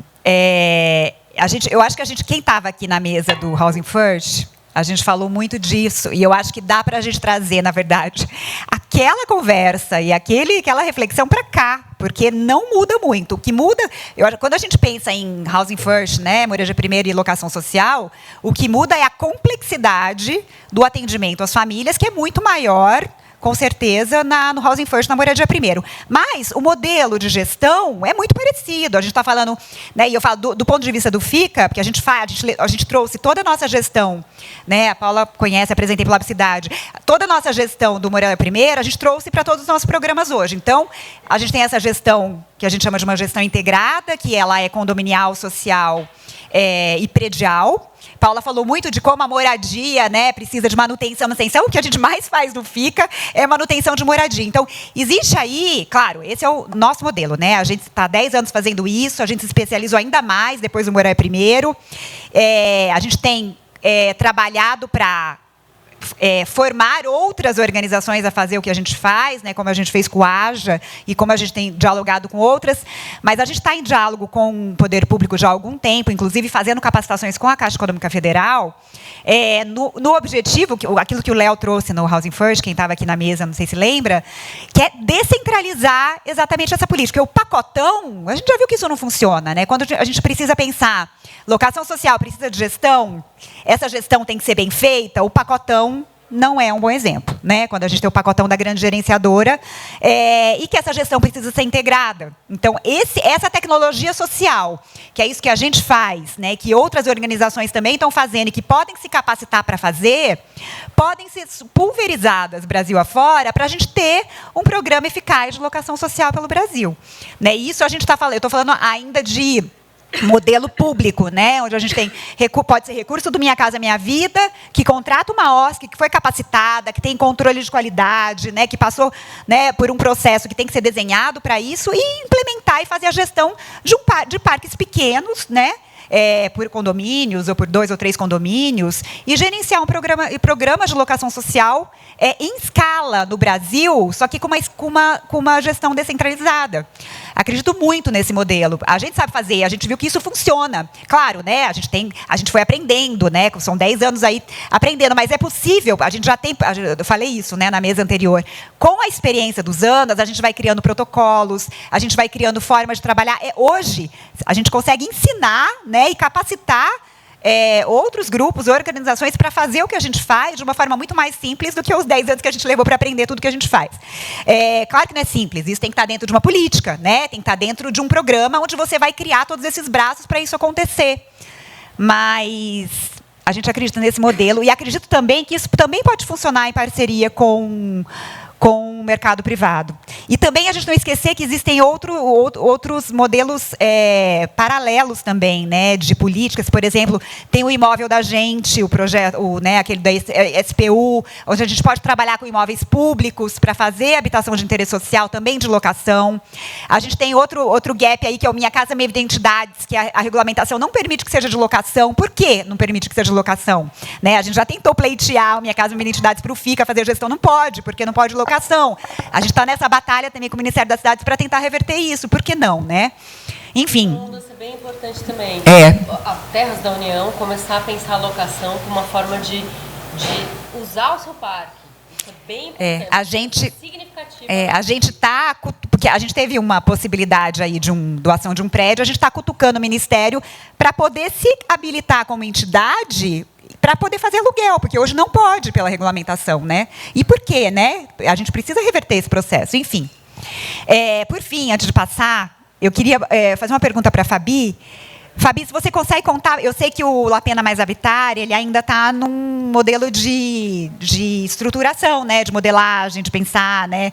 A gente participou, inclusive, né, o FICA foi parceiro da TID na tentativa de criar a zeladoria ativa, que fez com que a gente criasse o nosso modelo de zeladoria ativa na moradia estudantil, que foi muito legal, e o La Pena, né, o La Pena não, mas a TID levou isso como experiência para poder aplicar isso futuramente. Entender um pouquinho dessa modelagem mesmo financeira, de gestão, como que vocês hoje têm o La Pena mais habitar estruturado, o que você consegue contar disso, para a gente entender, e eu acho que é uma inovação também, porque é pensar a locação social em periferia como elemento da reurbanização de favela, né? Porque existe, como a Paula falou, a locação na periferia e nas favelas, ela é usual, né? E cara, muitas vezes. Né? Muitas vezes você tem processo de gentrificação dentro da própria favela, né? De expulsão de pessoas, quando tem o processo de reurbanização, quando entra a infraestrutura. O que você consegue detalhar um pouquinho para a gente dessa modelagem? Daí depois a gente abre aqui. Bom, acho que da modelagem financeira ainda está bastante em aberto, né? A gente demorou quase 4 anos para comprar terreno. E isso é uma questão muito séria na periferia, porque a periferia não tem terreno regular. Né? E para eu formar um terreno de 500 metros quadrados, que eu vou subir nem 6 andares, né? Nem térreo mais 4, eu preciso comprar 3, 4 terrenos. A gente teve que pagar inventário, entrar com Então, acho que isso é uma questão que é super importante quando você está vendo a produção habitacional na periferia, né? Seja pelo privado, seja pelo non-profit, qual seja o formato. Então, isso foi um dos maiores desafios. Eu acho que a gente poderia ter, né, políticas de incentivo, seja urbanísticos ou fiscais, para esse tipo de destrave, porque você destravar inventário e aí a periferia é mais complexa ainda, porque a maior parte é irregular, né? Então, se você vai entrar com um mecanismo de mercado, por exemplo, de fazer de tomada de crédito, seja qual for, até para o Minha Casa Minha Vida, ou entidade, você precisa estar no terreno regular, né? Você precisa ser o proprietário. Então, isso foi um dos grandes desafios e a gente finalizou as compras assim na última semana. Ainda tem uma escritura que a gente está assinando e estamos já protocolando o projeto legal na prefeitura, que também é outro impasse, né? Então, você pega agora vai ter a autodeclaração do licenciamento, né? Você fala, bom, maravilha, para a gente vai ser ótimo, né? Mas e para o mercado, né? A gente sempre fica questionando, principalmente depois de toda essa questão do HIS, né? Que a gente tem também estudado bastante aí. Então, eu acho que a questão, né? Primeiro essa questão da aquisição, que é o primeiro passo. Aí, vencido isso, né? Como que você fecha as contas? O terreno, por não ser regular, né? Por ter poucos terrenos regulares, o terreno da periferia acaba sendo mais caro. Né, a metragem quadrada, ela não é você fala, não, é super barato o terreno na periferia, não é, porque você tem pouco desse tipo de bem, né, baixa oferta. Então, pesa muito no início da conta o terreno, pesa o desenvolvimento de projeto. Então, toda essa parte essa inicial para poder parar o projeto de pé, é um risco que a gente, como filantrópico, está tomando, porque é o nosso papel tomar esse risco. A gente pode, como filantropia, tomar esse risco. Mas se você fosse falar para qualquer outra entidade, organização, ou qualquer outro modelo de natureza jurídica de produção que não seja mercado, não vai tomar esse risco, né? Então, é mais uma problematização aí, como que a gente consegue, de alguma forma, uma conversa, né, com o Estado, onde esses riscos eles podem ser amortizados de alguma forma, não sei como, né? Acho que são outras entradas. E aí a modelagem financeira, né? A gente tem discutido, a Duda tem muito mais os números na cabeça do que eu, mas o custo de um CRI é super caro, né? Para você fazer a manutenção do CRI, modelar o CRI, agente fiduciário, um monte de especialidades você tem que mobilizar durante 10, 12, 15 anos, se você conseguir fazer o retorno a taxas, né, de IPCA mais... no mínimo. 8 ainda é impacto, né? Hoje em dia. Assim, você está quase, se for IPCA mais 8, você está no capital de impacto. Você não está falando de capital comercial, né? Então, assim, é muito difícil a gente chegar nessa conta. Assim, a gente já fez. E aí, o que vai acontecendo é que essa modelagem ela vai aumentando o aluguel, então você vai saindo da faixa 1 e vai para 2, o que não é o desejável, ou ela vai mercantilizando o bem, porque eu vou ter que vender em algum momento parte das unidades para fazer o modelo parar de pé, ou a gente diminui na arquitetura, que também é algo que é caro para a gente, a qualidade arquitetônica e aluguel baixo. São dois aspectos que a gente não quer abrir mão. Mas é isso. Então, a gente está hoje exatamente nesse momento de estruturar um modelo financeiro, tentar um modelo financeiro mais leve, como um crowdfunding, algo que a gente consiga, que não tenha custos, né, iniciais tão caros, mas é um super problema fechar a conta. A parte do investimento inicial é a fundo perdido, né? Toda essa parte de contratação de projeto, até eu entregar o projeto legal na prefeitura, tem um monte de custo, inclusive terreno. Né? Parte do terreno eu consigo reverter. Fundo perdido é que a gente colocou e não vai receber de volta, né? Se você tirar terreno, você tem aí em torno de 1 milhão, 2 de projeto, né? Para um custo de 80 unidades hoje que a gente está fazendo, que está entre 12 e 15, né? Dependendo se você vai colocar 4 no metro quadrado, ou 4,5, né? 3,5 ou 4, né? Então varia um pouco aí. Mas é um custo inicial que não é qualquer um que entra, entendeu? Então produzir é muito complexo. E quem produz muito bem é mercado, só que não produz para baixa renda, a gente já viu o porquê, né? Não, para 0,1, né? Que é o público que a gente gostaria de atingir na periferia, principalmente. Então a modelagem ela tem sido o nosso. Está muito variável. Então, a gente está fechando os projetos legais agora, né? Então, assim, e aí é isso, depende do Comunix da prefeitura, se vai aceitar aquele afastamento que a gente está testando. Então, assim, todos os incentivos urbanísticos que você poderia usufruir, é isso. Hoje você criou um ecossistema em São Paulo, a partir do plano diretor de 2014, que são escritórios de advocacia urbanística, para encaixar o melhor empreendimento, o melhor benefício que você vai ter naquele pedaço, naquele quadrado de terreno que você comprou. Né? E a gente a gente não tem essa especialidade, né? A gente até tem um apoio de um escritório mas é isso, tem tantos incentivos, a gente viu, né, o HIS em São Paulo, você tem mais de 16 incentivos para o mercado, que se sobrepõem. E aí, depende do tamanho da rua, você tem um incentivo. Depende do tamanho da rua, você tem que fazer um recuo. São milhões, né? É um Lego, um quebra-cabeça sem fim. Você pode fazer uma unidade a mais, você ganha uma metragem a mais.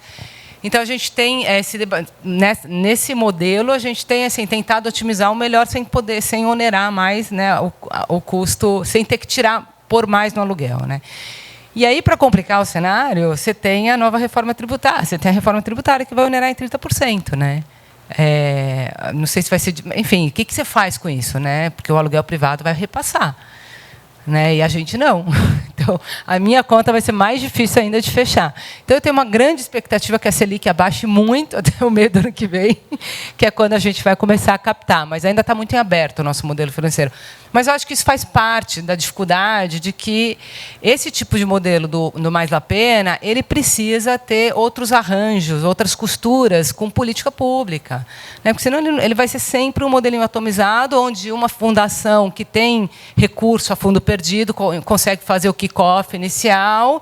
É isso. E essa não é a ideia. A ideia é justamente, vamos parar de pé e ver o que a gente pode provocar. Porque, por exemplo, falando em urbanização de favela, a gente está do lado de uma área inteira que vai ser urbanizada e que vai ter aí, dependendo, né, das decisões, tem pelo menos 30% removido.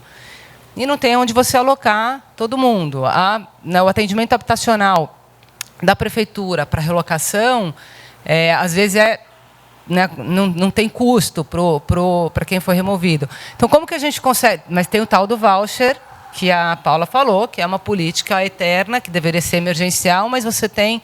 Alguém aqui falou em alguma mesa, 17 anos, né? Foi a Edith que falou isso, né? 17 anos, 20 anos o voucher.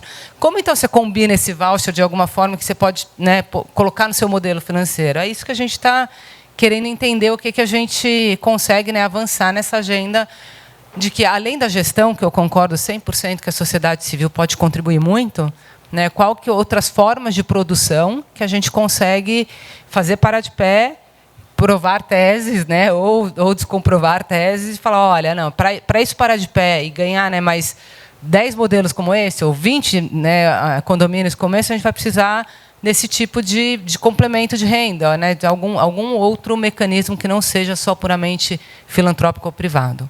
Essa é a grande conclusão da nossa modelagem financeira hoje. Gente, eu vou me despedir, porque eu tenho um outro compromisso e eu preciso sair mais cedo. A Duda não chegou ainda, mas depois você pergunta melhor dos números para ela, o que ela puder abrir. Tá bom, gente? Obrigada. Obrigada, Fabi, duplamente pelas duas mesas. Gente, queria abrir Para perguntas, vamos fazer uma rodada só, porque a gente já passou com o tempo. Dá para a gente fazer 3 perguntinhas. Se tiverem pessoas... Olha, Marcela, se tiver pessoas ainda com fôlego. Má?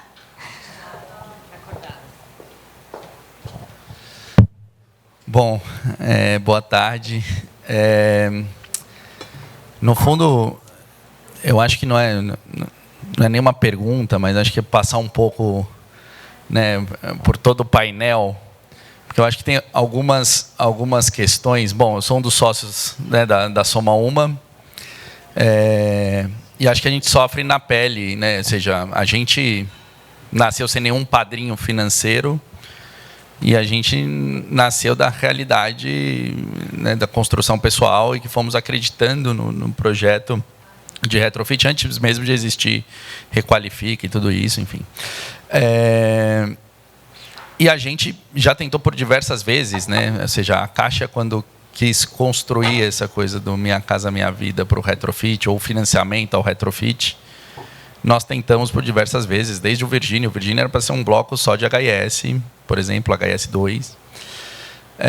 Mas não conseguimos crédito porque não tínhamos o track record, não tínhamos o histórico. Tínhamos 2 empreendimentos, não tínhamos 3 anos ainda de existência. Pois bem, fizemos 3 anos, né, estamos com 5 anos, e estamos tentando até agora no Tebas. Tebas, inicialmente, quando a gente olhou para o empreendimento no Triângulo, vamos fazer o Minha Casa Minha Vida. Não conseguimos, e aí são várias camadas, né? Você precisa adquirir o imóvel, tá bom, mas a gente não tem o dinheiro, então aí já começa uma camada da sua fala, né? Assim, reduz a margem. O que isso significa, né? Acho que se a gente fizer uma provocação aqui, que todo mundo convertido no impacto, quem aqui investe abaixo da poupança ou na poupança, investimento de impacto? Então, como que você vai esperar isso do empreendedor? Primeiro, você precisa de um investidor investir na poupança com esse empreendedor, precisa acreditar muito. E o empreendedor reduzir sua margem não sendo a poupança, o que isso significa? Assim, quem vai colocar seu CPF? Né? Porque, no fundo, você fica com... Você quebrou no Brasil, nunca mais você consegue crédito para nada. Assim. Sem quebrar já é difícil, né? Então, acho que esse é um outro elemento, né? E olha que aqui a gente está, todo mundo na mesma página, né? Então, é óbvio que você encontra bolsos assim de famílias super ricas, mas ninguém quer deixar o suor do seu trabalho e perdendo para a inflação, por exemplo, ou empatando com a inflação. Então, acho que essa não é uma realidade do Brasil, falando de taxa de juros aí de 15% ao ano. E aí a gente precisa ser criativo para buscar soluções, né? Então, encontramos aí o Grupo Gaia, com o João Pacífico, foram incríveis. Fizemos um CRI,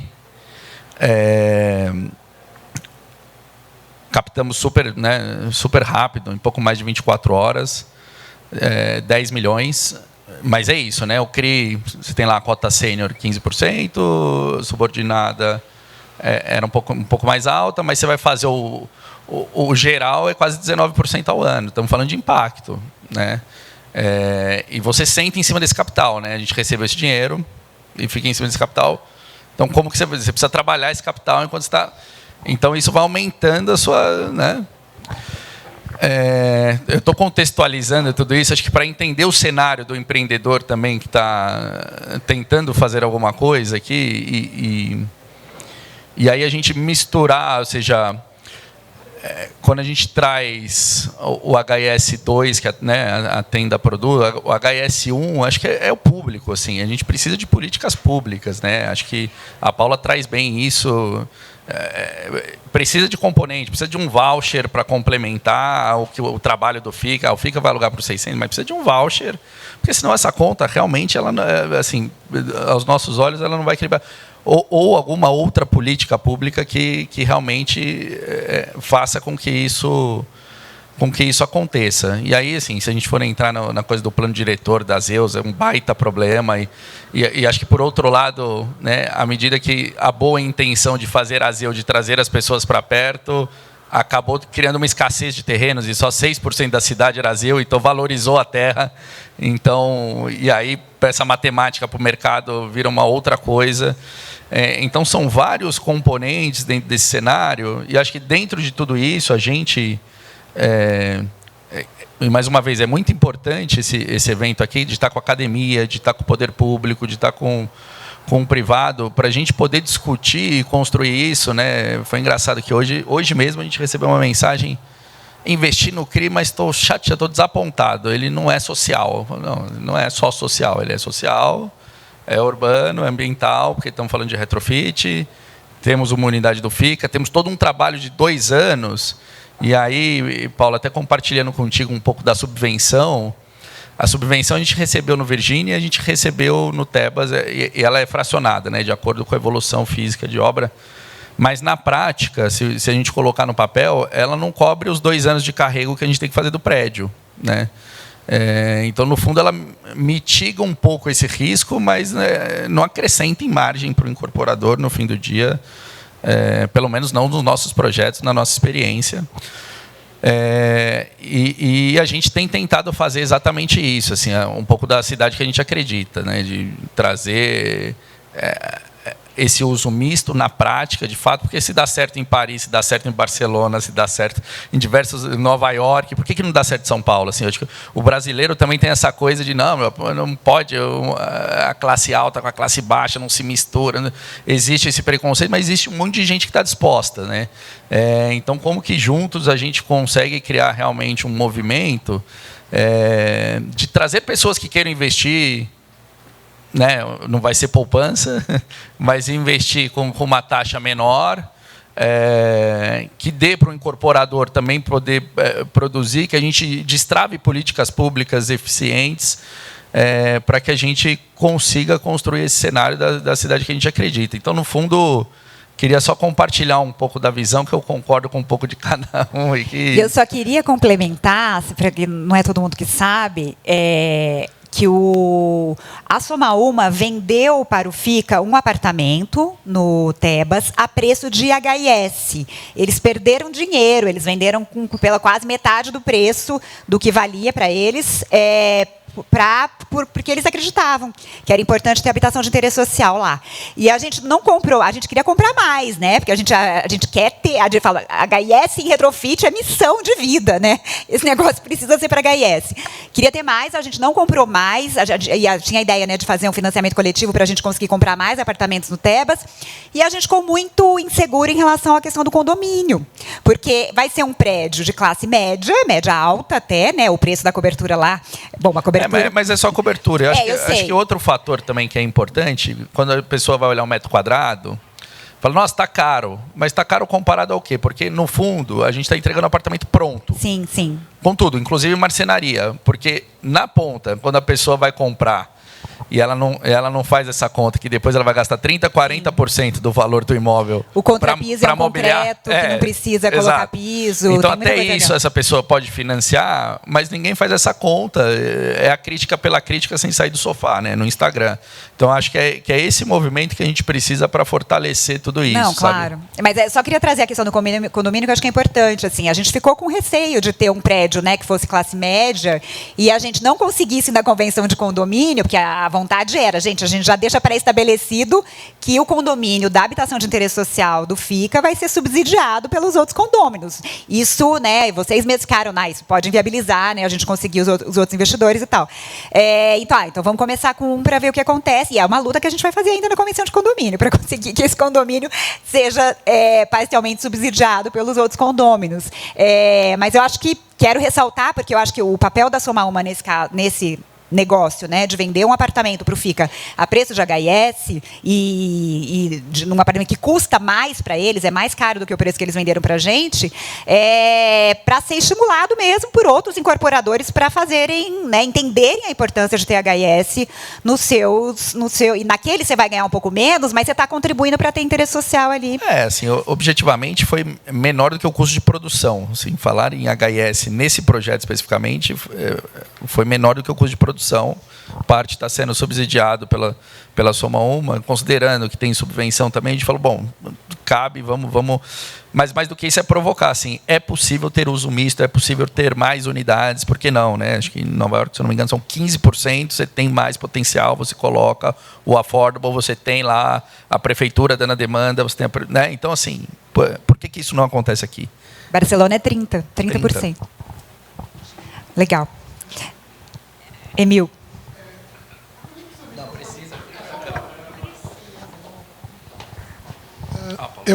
Eu acho que só para expandir um pouco isso que a Simone falou, essa questão do condomínio está virando uma pedra no nosso sapato dentro do FICA.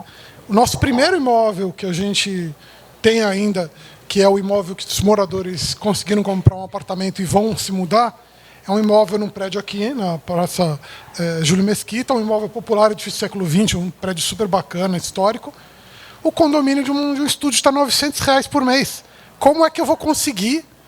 Como é que a gente vai conseguir manter um inquilino lá? Então, a equação é, maravilha, a gente quer, não quer ter prédio próprio, não quer ter um edifício onde a gente não esteja no tecido urbano, a gente quer estar dentro do tecido urbano. Mas como que eu vou conseguir manter uma unidade num prédio que é um prédio popular, se eu vou ter que cobrar, sei lá, com muita sorte, R$ 1.200, R$ 1.300 por mês para alguém que ganha 2 ou 3 salários mínimos e estoura toda a regra de 30%, etc. Né? A questão do condomínio é um desafio gigantesco, inclusive no Minha Casa Minha Vida, né? A gente tem escutado isso, né? Pessoas que estão sendo expulsas porque não pagam condomínio. Os condomínios quando são terceirizados, a Canópolis, justamente no PPP, os condomínios são caros porque eles são terceirizados. Enfim, é um desafio imenso para a HIS em geral, né? Locação ou propriedade. Bom, é mais uma dúvida aqui do que uma pergunta, porque o dia foi intenso, muita provocação e a cabeça fica, enfim, aqui, tentando juntar todas as pontas, né? Mas a gente ouve muito que conta não fecha, conta não fecha, conta não fecha. Daí a gente está num mercado que movimenta um percentual gigante do PIB no nosso país. Daí ouvi a Dani falando, a cada 3 meses a gente apresenta resultado. 3 meses a gente apresenta resultado e caso o resultado não seja positivo, em 3 meses a ação cai. Só que a gente está falando de moradia, a gente está falando de bens que vão ser construídos e vão ficar por décadas e décadas e décadas ali. Em um dos painéis da manhã a gente ouviu que uma execução que já dura 130 anos e que uma unidade já gerou mais de 1 bilhão de libras esterlinas. Então, assim, qual conta não fecha? Né? A gente está pautando todo o desenvolvimento imobiliário em um tipo de conta. Existem outras formatações de não se a conta fecha, mas como uma conta pode fechar e como a gente viu aqui uma série de atores e que todos os que são necessários para o desenvolvimento de moradia e de acesso à moradia, né? Mercado, academia, governo, parece que todo mundo tem uma solução, mas ao mesmo tempo a gente não tem muita solução. Então a minha dúvida é mais nesse sentido. Que conta é essa? Qual o prazo que a gente está falando? Problema gigantesco. Em quanto tempo a gente quer resolver? Precisa para resolver? Enfim, eu saio com essa dúvida de como a gente junta uma série de pessoas interessadas com soluções desenvolvidas para... Opa, beleza, o nó. Quem perguntou do nó foi a Hanna que falou do nó. O nó talvez seja que a gente ainda não deu esse nó em todas as partes envolvidas. Então eu saio daqui com essa dúvida fritando aqui na cabeça. Mas quero que elas falem também. Como que é seu nome? Lucas, passo para elas também depois, mas eu acho que, primeiro que, obviamente, a pergunta de milhões, né? Por que com toda essa inteligência a coisa já não se resolve? Bom, mas eu te falo que a gente sempre sabe, o FIC é um pouco, pelo menos falando da minha perspectiva como representante do FICA, né? O FICA é meio que, além da gente prestar serviços, né, e fazer política de moradia, etc., nós somos um grande laboratório de sempre testando e querendo transformar aquilo em política, além do nosso braço de advocacy, incidência, para tentar fazer tudo isso virar política pública, né? A gente sempre sai dessas conversas com reuniões agendadas. Eu já estou querendo marcar a reunião aqui com a Dani para a gente pensar em como que a gente pode montar. E eu acho que é isso. É para isso que serve, né? A gente tem essa agenda com a gente sai, claro, com muito mais perguntas do que respostas, né? A gente viu a complexidade desse tema que a gente está falando. A habitação de interesse social não é para, né, tese de doutorado, cada teminha desse. Eu acho que a gente sai daqui com muitas possibilidades de articular saberes e articular ideias para pensar em algo que realmente funcione. Claro que, sim, o desafio é gigantesco, né? A gente pensar em déficit, recursos. A gente não está falando só de técnica, a gente está falando também de política.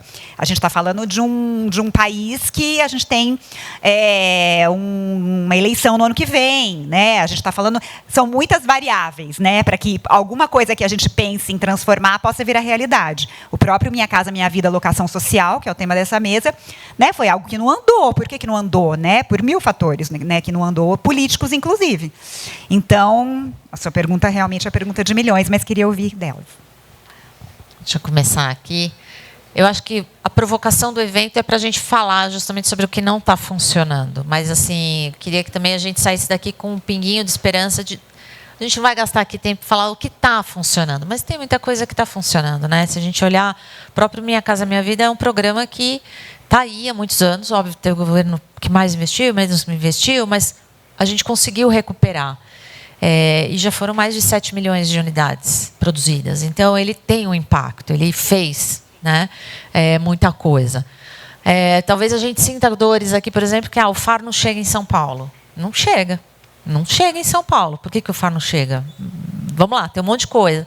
Mas, se você olhar, a Prefeitura e o Estado têm complementado o FAR. O CDHU tem, o CCA, a Prefeitura fez o Pode Entrar, está acontecendo. A gente tem visto famílias de 1 e 2 salários mínimos sendo atendidas, famílias que estavam lá há 17 anos nesse auxílio aluguel.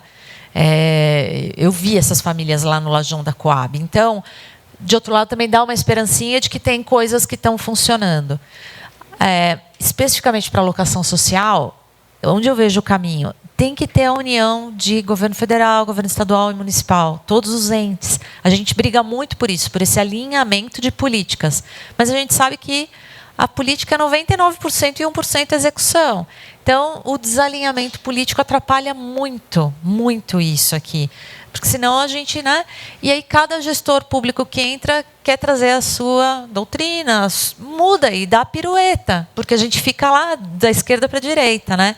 Então, isso dificulta, porque você tem que começar do zero toda vez, ao invés de você vir com alguma coisa que já está funcionando e ir melhorando, adaptando. Então, eu acho que esse recomeçar do zero de novo atrapalha, porque cada um tem a sua ideia e vai querer implementar ela, e os ciclos são muito longos, né? A gente vive um ciclo do mercado imobiliário que é de 3, 4 anos. Então, um governo não consegue fazer. Até ele sentar na cadeira, soltar o edital, conquistar alguma coisa para entregar, ele não entrega no mesmo governo. Então, é muito raro. Então, eu acho que essa falta de continuidade e essa coisa da gente ficar toda hora reinventando a roda, ao invés de dar continuidade, atrasa um pouco o processo, dá um pouco dessa sensação de frustração. E aí, quando às vezes uma política dá certo, a gente comemora, porque você fala, pelo amor de Deus, só continua. E é difícil. Mas eu acho que a locação vai exigir, seja para um fazer, o outro subsidiar, o outro gerir, vai ter que ter mais alinhamento, buscar esse alinhamento dos planetas. A gente falou nas outras mesas, o tema da descontinuidade política, ela foi presente em todos os temas. Porque é isso, a gente vive isso, é cultural no Brasil a descontinuidade política. Assim. A gente está sempre voltando, né? Voltando. Bom, primeiro queria agradecer, sinto que o seminário foi muito bom, tanto que ele deixa mais perguntas e ansiedades, faz parte, eu acho, Lucas, maravilhoso ver você trazendo, que conta, né? Que conta, não fecha. Mas por quê? Porque o aluguel, ele não é o regime dominante. Então, a gente precisa construir um pouco sabedorias, né, narrativas para política chegar, né? A gente ainda está muito, assim, o que a gente viu na pesquisa são várias políticas muito ainda numa escala de teste, 2 ou 3 empreendimentos, né? Uma coisa que não vai, né? Parece que não transforma para um nicho, para um regime nicho, e para um regime dominante. E a gente convive, a gente convive com a ideia, ao mesmo tempo, paradoxalmente, com a ideia da propriedade privada para alugar. Né? Então, todas as famílias têm ali alguém que tem um imóvel que vive de renda, né? Ou coloca o imóvel para alugar em determinado momento. Né? Então, acho que mudar essa... Né? Toda vez que eu falo para o movimento de moradia, e aí, vamos pensar uma política de aluguel? Eles falam, não, aluguel é perrengue, né? É isso. Eles querem propriedade, aí eles perdem a propriedade. Eles estão começando a conversar muito com a gente. Por quê? Porque eles não conseguem pagar o condomínio, estão perdendo. Não conseguem pagar a prestação, estão perdendo. A gente está vendo os leilões da Caixa. A curva é assim, ó, de gente. E aí você foi atendido uma vez, você não é mais atendido. Então, está no momento que tem bastante abertura. E eles também estão vendo o aluguel de forma etapista. Então, até eu ter uma moradia, será que eu não moro de aluguel? E tem muita gente que, até ter uma moradia, mora de aluguel. Né?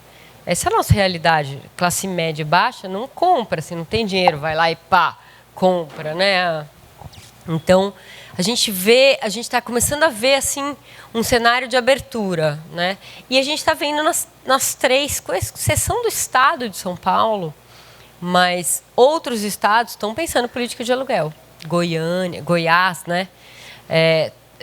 Propôs Rio de Janeiro, tem política de aluguel. Governo federal pensando e estruturando várias opções ali. Mas muito difícil ainda ter ganhado escala. Eu acho que a pergunta desse seminário é mega importante. Muito difícil a gente reconhecer que a gestão das moradias compra e venda a gente também está fazendo. O que é um programa de melhoria habitacional, se não pode ser também uma resposta para compra e venda que não deu certo, né? Que não terminou de construir, que enfim, precisa reformar. Né? Então, acho que é muito importante no sentido que a gente está conversando. Né? Não chegou no valor. Né? Eu falei que o aluguel... 30 mil reais. Não chegou, não consegue chegar. Então, como é que faz para chegar? Né? Entender a conta, né? É mais que falar que ela não fecha. É como é que a gente... Né? Quem é que paga? Né? Como paga? O tempo. Né? Tudo isso tem razão. A gente ainda precisa avançar muito. Acho que é por isso que ele é uma pauta mega importante. Né? A gente nem falou de aluguel temporário, né? Dos efeitos do temporário sobre o aluguel, que daria outras mesas. Mas muito obrigada pelo convite, pela oportunidade de estar aqui, né, debatendo com vocês nessa troca. Obrigada pelo convite, Simone. Eu queria agradecer imensamente Paula e Daniela, a Fabi também, a Duda avisou que não vai poder vir. Queria chamar... bom, primeiro, agradecer vocês. Muito obrigada por essa mesa. Que palma pra... O compromisso como a gente falou, a gente vai ter um documento, Mari vai ajudar a redigir esse documento, e a gente é um documento não só de resumo, mas também de caminhos apontados. Eu acho que é super importante, como eu falei lá no início, para que esse diálogo tão rico que a gente teve aqui não se perca no ar, né? Não fique só por um evento, mas que ele realmente possa ser endereçado até, quem sabe, uma carta, né, direcionada aos tomadores de decisão da política, para que a gente evolua e que esse tema da moradia realmente entre na pauta climática com força. Né? Eu acho que a gente sabe que todos os olhos estão voltados para as mudanças climáticas, com razão. A gente viu na COP que o tema da adaptação ganhou corpo, né, através das 59 diretrizes, né, de indicadores. Os 59 indicadores, onde a infraestrutura e moradia estão contemplados. Apesar de não ter recursos ainda, saber quanto é o dinheiro, de quem vem, quem vai pagar, sempre acaba nessa, né? A gente faz tudo, só que não sabe quem vai pagar, enfim. Mas é uma luta, né? Acho que a gente está aqui para continuar essa luta e batalhar. E eu acho que foi muito legal, porque a gente teve a oportunidade de trazer aqui 4 temas, como a Camila falou lá no começo, que nunca se conversam entre si, né? O pessoal da mesa do Housing First também falou, o governo federal esteve aqui falando, foi muito incrível. Quando que a gente tem, a Malu falou isso, né? Quando que a gente tem uma mesa de falar de moradia para a população em situação de rua no meio de uma discussão de política habitacional? Isso é muito inédito, porque a discussão de pop e rua sempre fica muito isolada de qualquer outra discussão. E a gente viu muita coisa convergir. Muito do que a gente fala de locação social está relacionado com moradia para a população em situação de rua. Muito do retrofit, da melhoria, está relacionado com moradia emergencial. Então, acho que o compilado também, que é a nossa tarefa de casa, disso vai ser muito rico, né, para a gente poder trocar depois para outros ventos, né? Então, agradeço profundamente a atenção de todos, a todos que participaram, que estiveram aqui, estava lotada essa sala, e aos sobreviventes que estão aqui até hoje.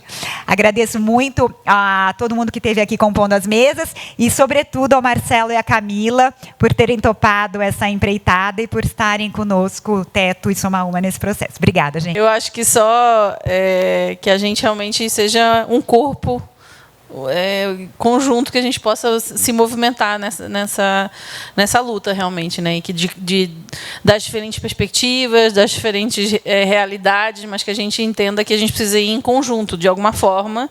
A gente precisa achar um caminho que seja coletivo, né? E que ele precisa sustentar o momento, né? Uma hora uma pessoa vai estar mais animada, depois a outra vai ficar mais desanimada. Então, assim, como que a gente se conhece, né? Como que a gente cria essa intimidade aqui para a gente debater o que é importante e construindo em cima também de tantas experiências, de tantas coisas que se vão perdendo, né? Como que, sei lá, no próximo governo, se alguma coisa for descontinuada, a gente pode se juntar aqui e lembrar daquela pessoa, vamos pressionar para que aquela política não seja descontinuada, vamos chamar aquela pessoa, enfim, como que a gente, enfim, vai trabalhando nesses aspectos mais em conjunto do que separado. Acho que esse é a mensagem principal. Obrigada. Foi a primeira coisa que foi no primeiro painel, foi essa coisa de como continuar as políticas, e acho que mais do que isso, como integrar as políticas, né?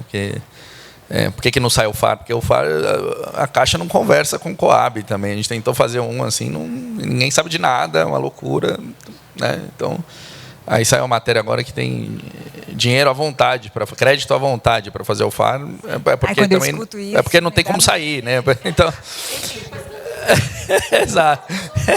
exato.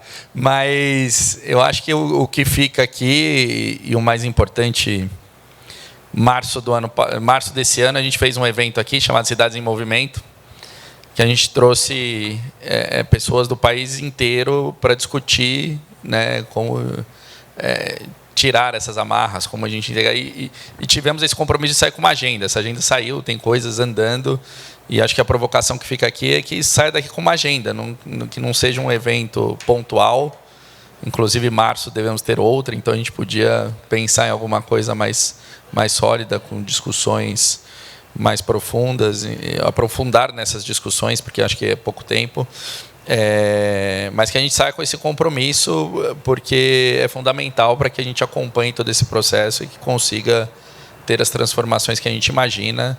Obrigado a todo mundo, estamos sempre à disposição, é sempre um prazer, conte com a gente.